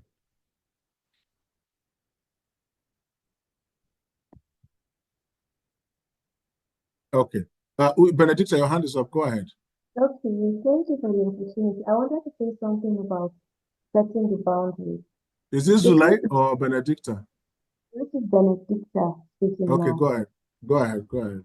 One thing is, we all know that teachers, compared to the nature of our jobs and what we dish out, we are not being respected enough, paid well enough.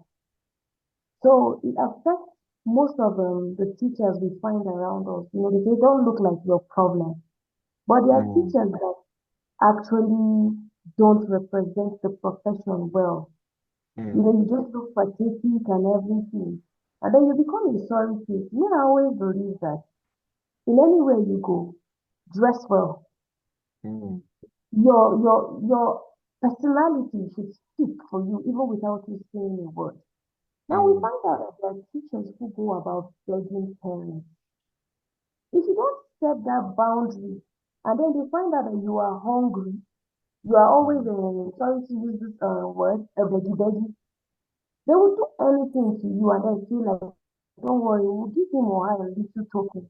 I think there should be a sense of contentment in the heart of teachers that you know that work within your means or whatever you earn.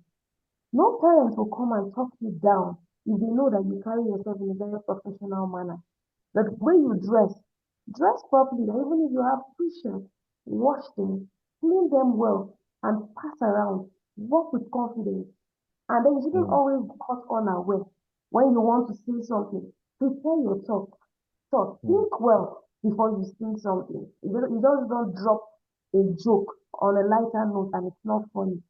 Remember, when you are laughing, you think you are laughing with someone and the person is not laughing along, then you are laughing at the person. Wow, Benedicta, this is deep actually, but it's so sad that you have teachers who do this. And then, I mean, it's not just that you've mentioned it, I'm aware of it. Teachers who take little change from parents. Sometimes they even take those changes and then influence the scores of their kids.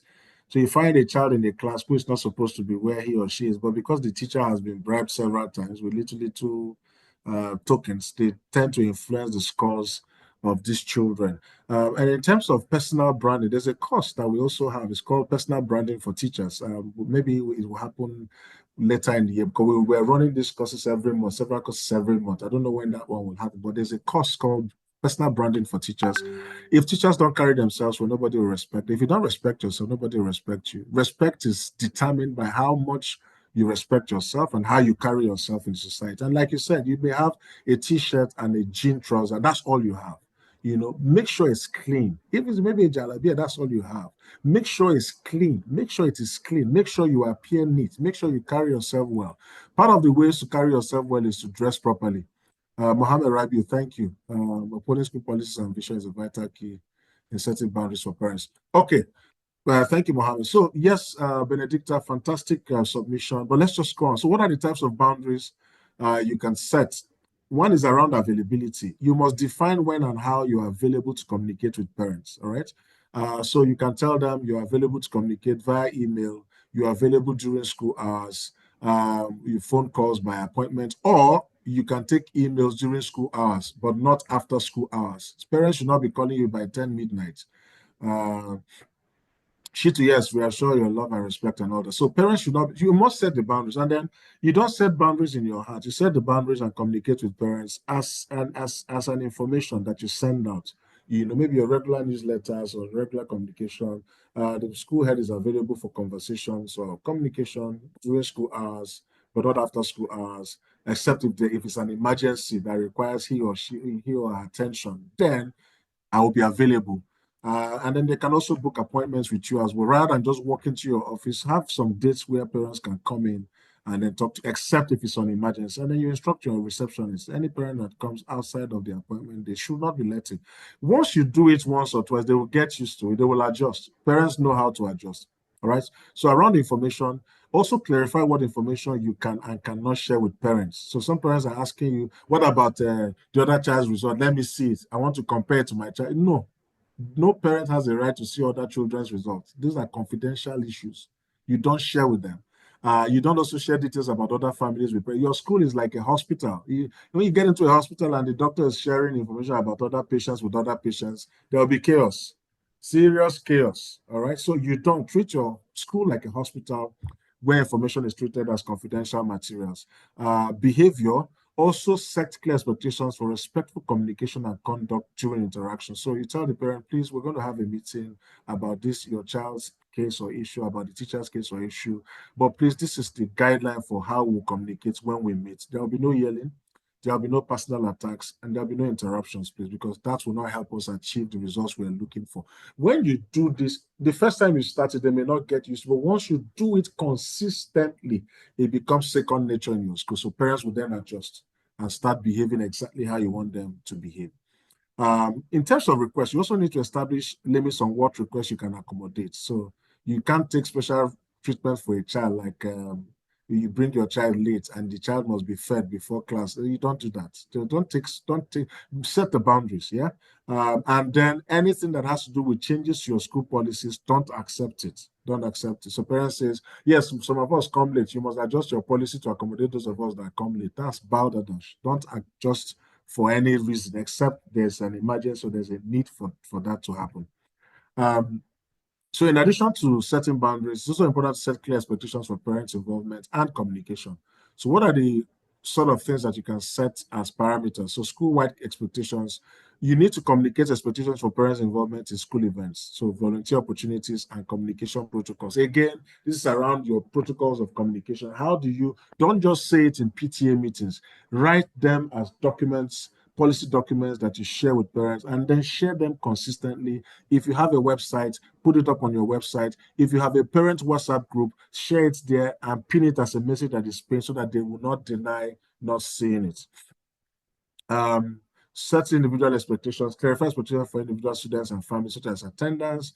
So your child must do complete attendance, must complete homework, and then must communicate with teachers in this manner. You must set all of these parameters, set the parameters so that people will not say that they are not aware of what the expectations are.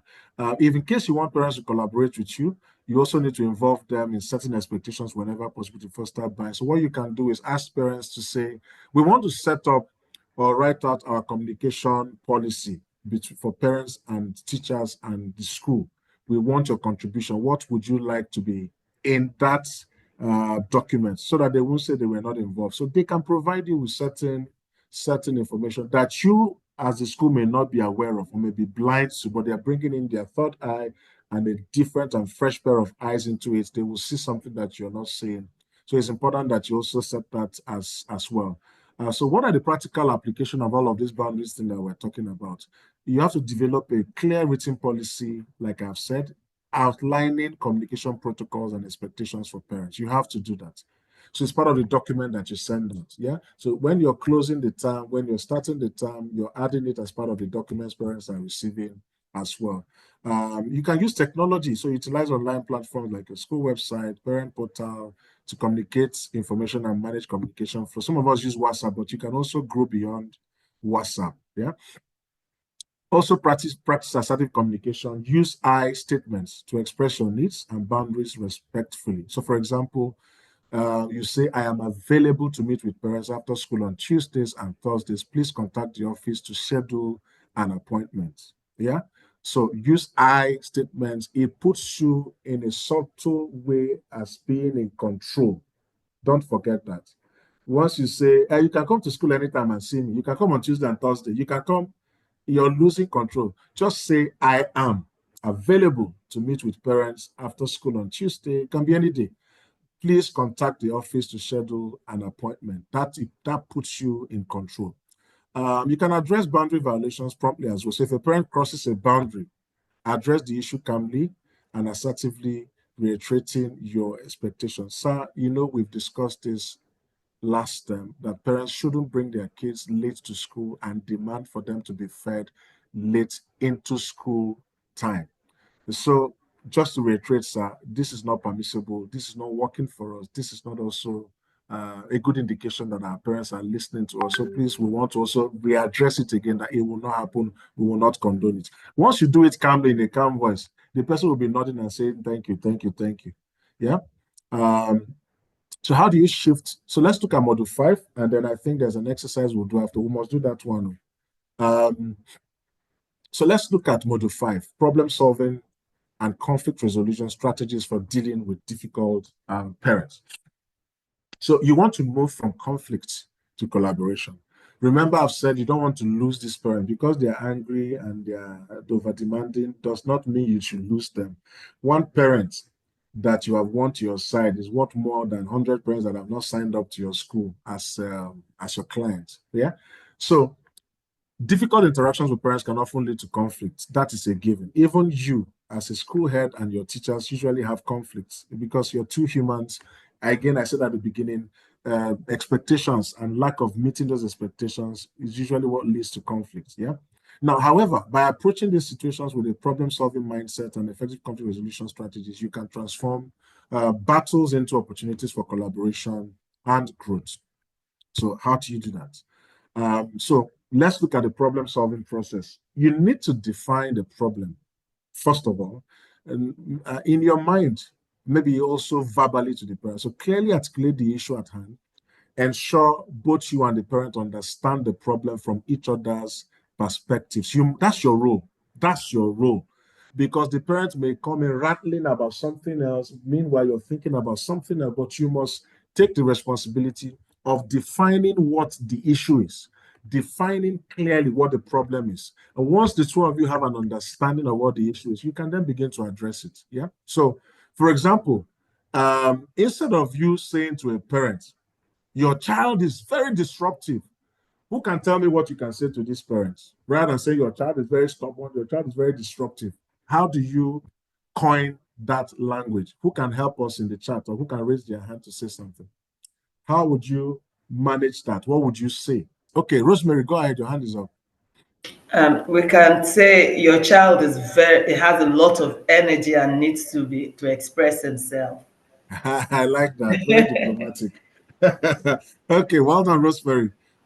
Blessing, you can't say your child is hyperactive, or it's the same thing. By saying the child is disruptive. Your child hyper, your child too, they hyper. Yeah, child too hyper. Okay, any other person? But Blessing, yes, you can say it in a better way, I think. Yes, any other person? What would you say to these parents? Okay, people are writing in the chat. Yes, go ahead. Go ahead, Mahmoud. Maybe you can be as diplomatic as saying, okay, this child is likely going to be an engineer. You don't lie. You know, there is a tendency that, okay, the guy want to unravel everything and couple it.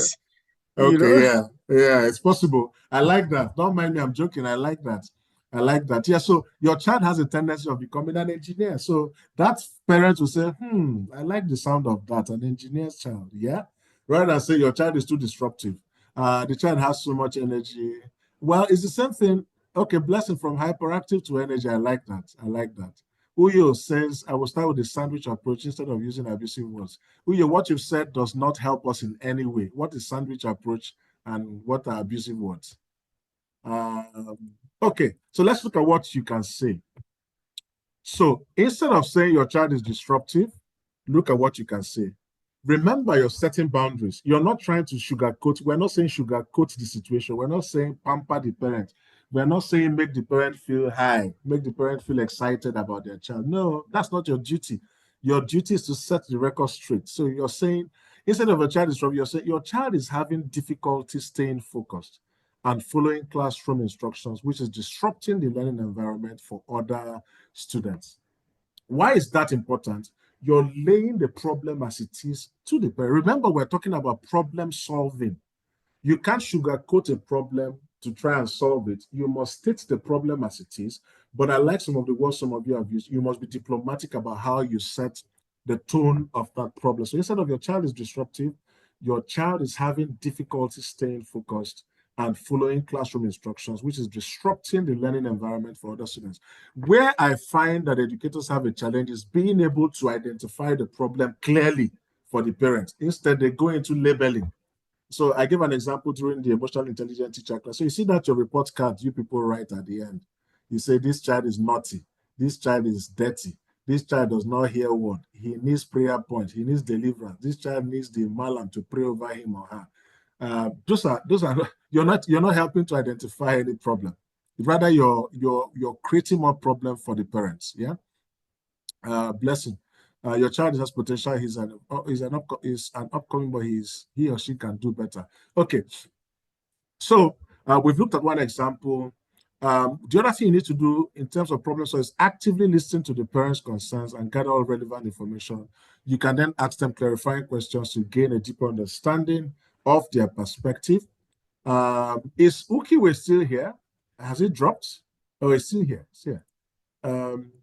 Encourage the parent to participate in generating potential solutions, be open to creative ideas and different approaches, and then evaluate options, weigh the pros and cons of each solution together, consider the impact on the student, the parent, and the school.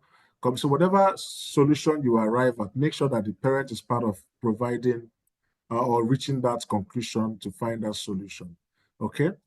So how do you deal with conflict? You have to stay calm and composed. Like I've said before, maintain a professional demeanor, even when faced with anger or frustration. So this parent will likely try to frustrate you, likely anger you, but don't lose your composure. Don't lose your demeanor. Don't lose your steez, for a want of words. Maintain that composure. Don't be thrown off balance at all.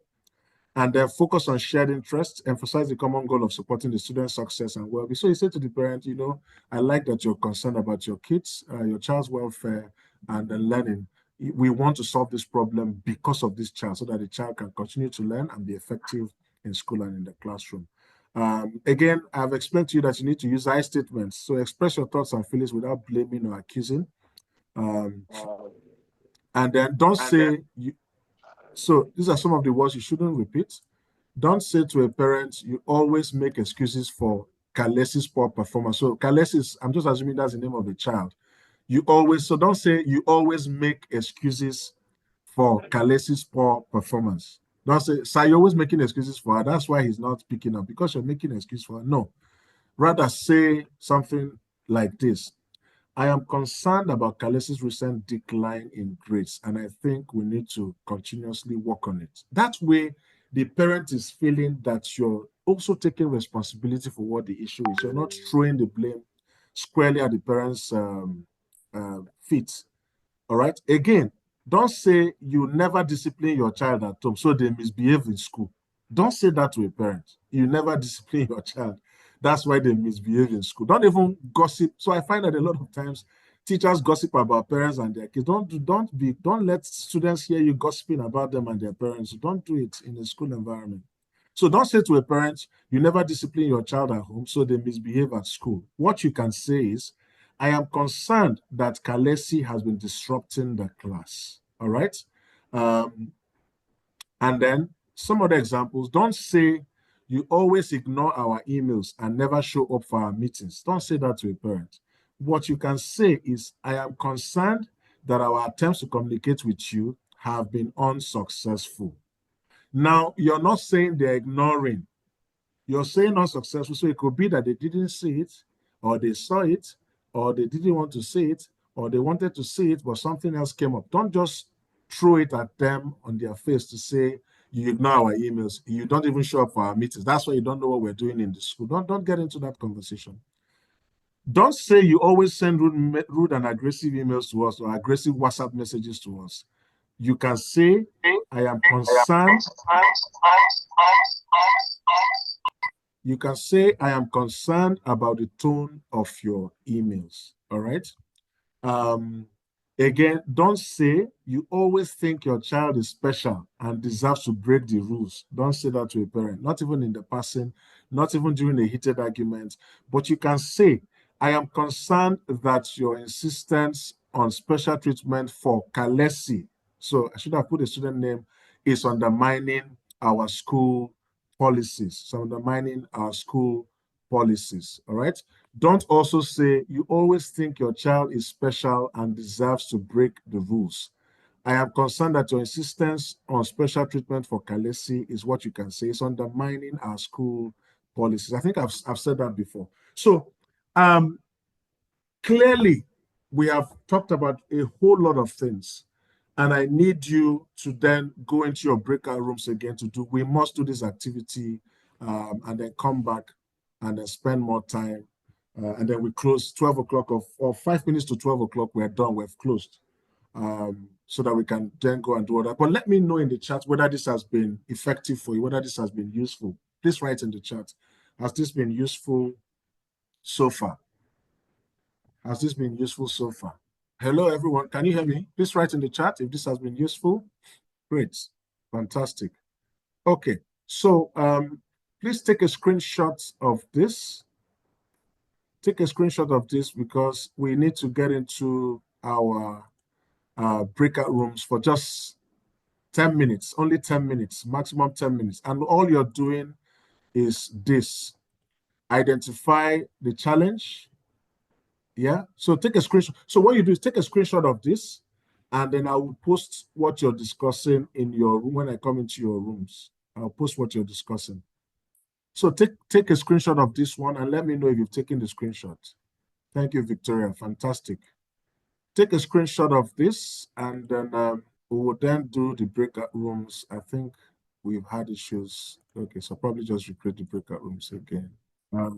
Daisy. Okay, please, have you taken the screenshots? Let me know so that we can move quickly. Now, the breakout room is part of the activity for this course, so please be patient. We'll soon be done, but it's important we do this so that we wrap up on a good note. Okay, done. Great. Okay. Yes, done. All right, so I'm going to open up the breakout room. Somebody must take lead again in the breakout rooms, and then I'll share what you're discussing. For Daisy, you will discuss scenario 1 only. Hibiscus, you will discuss scenario 2. Please take notes. Sunflower, you will discuss scenario 3. And Rose Room, you will discuss scenario 4. Now, I have switched you people. You're not going to be in the room you were before, so you're going to probably be in another room, a new room altogether. But please give it your best shot, have the conversations, and then we will then come back and take feedback. Each room will present for 1 minute each. So we have 10 minutes and then 4 minutes of presentation. That is 14 minutes, and then we'll close and call it a day. So please, the rooms are open, and then I will copy and broadcast. Parent was, and we wondered if he was a nonchalant parent, or maybe he's just not highly educated and he's shying away from coming to the general forum. So in order to apply the communication strategy, we decided to ask him in this way. Like, we've noticed that you've been absent for our parent-teacher conferences and other school activities. Could there be anything that is the problem, or is it about the timing? Because we are open from so and so time to attend to you. If you want to see us individually, we can make time for that also. So that's the suggestions we came up with, because we had to reframe the questioning. Instead of accusing him of not being there, like you've not been coming for our programs, we changed it to, could anything be the problem? We have not been seeing you present in their program. Then also the boundary we tried to set was about the timing, being that we gave him the time that we're open to visitors. So you can individually come and see us, like maybe on Mondays or Thursdays, or from 2 to 4 or from 8 to 9. We are available to attend to you. And we'll still want you to attend the forum just to be there as a parent. You don't have to actively participate, but listening in on the decisions that are being made, will give you an insight to what is happening in the school. And one of the things that came up was, okay, supposing he's sending one of his boys to come and, attend the program instead of him. So we still said we will appeal to him that it's nice if he comes as a parent, because he can take decisions which one of his boys cannot take on his behalf.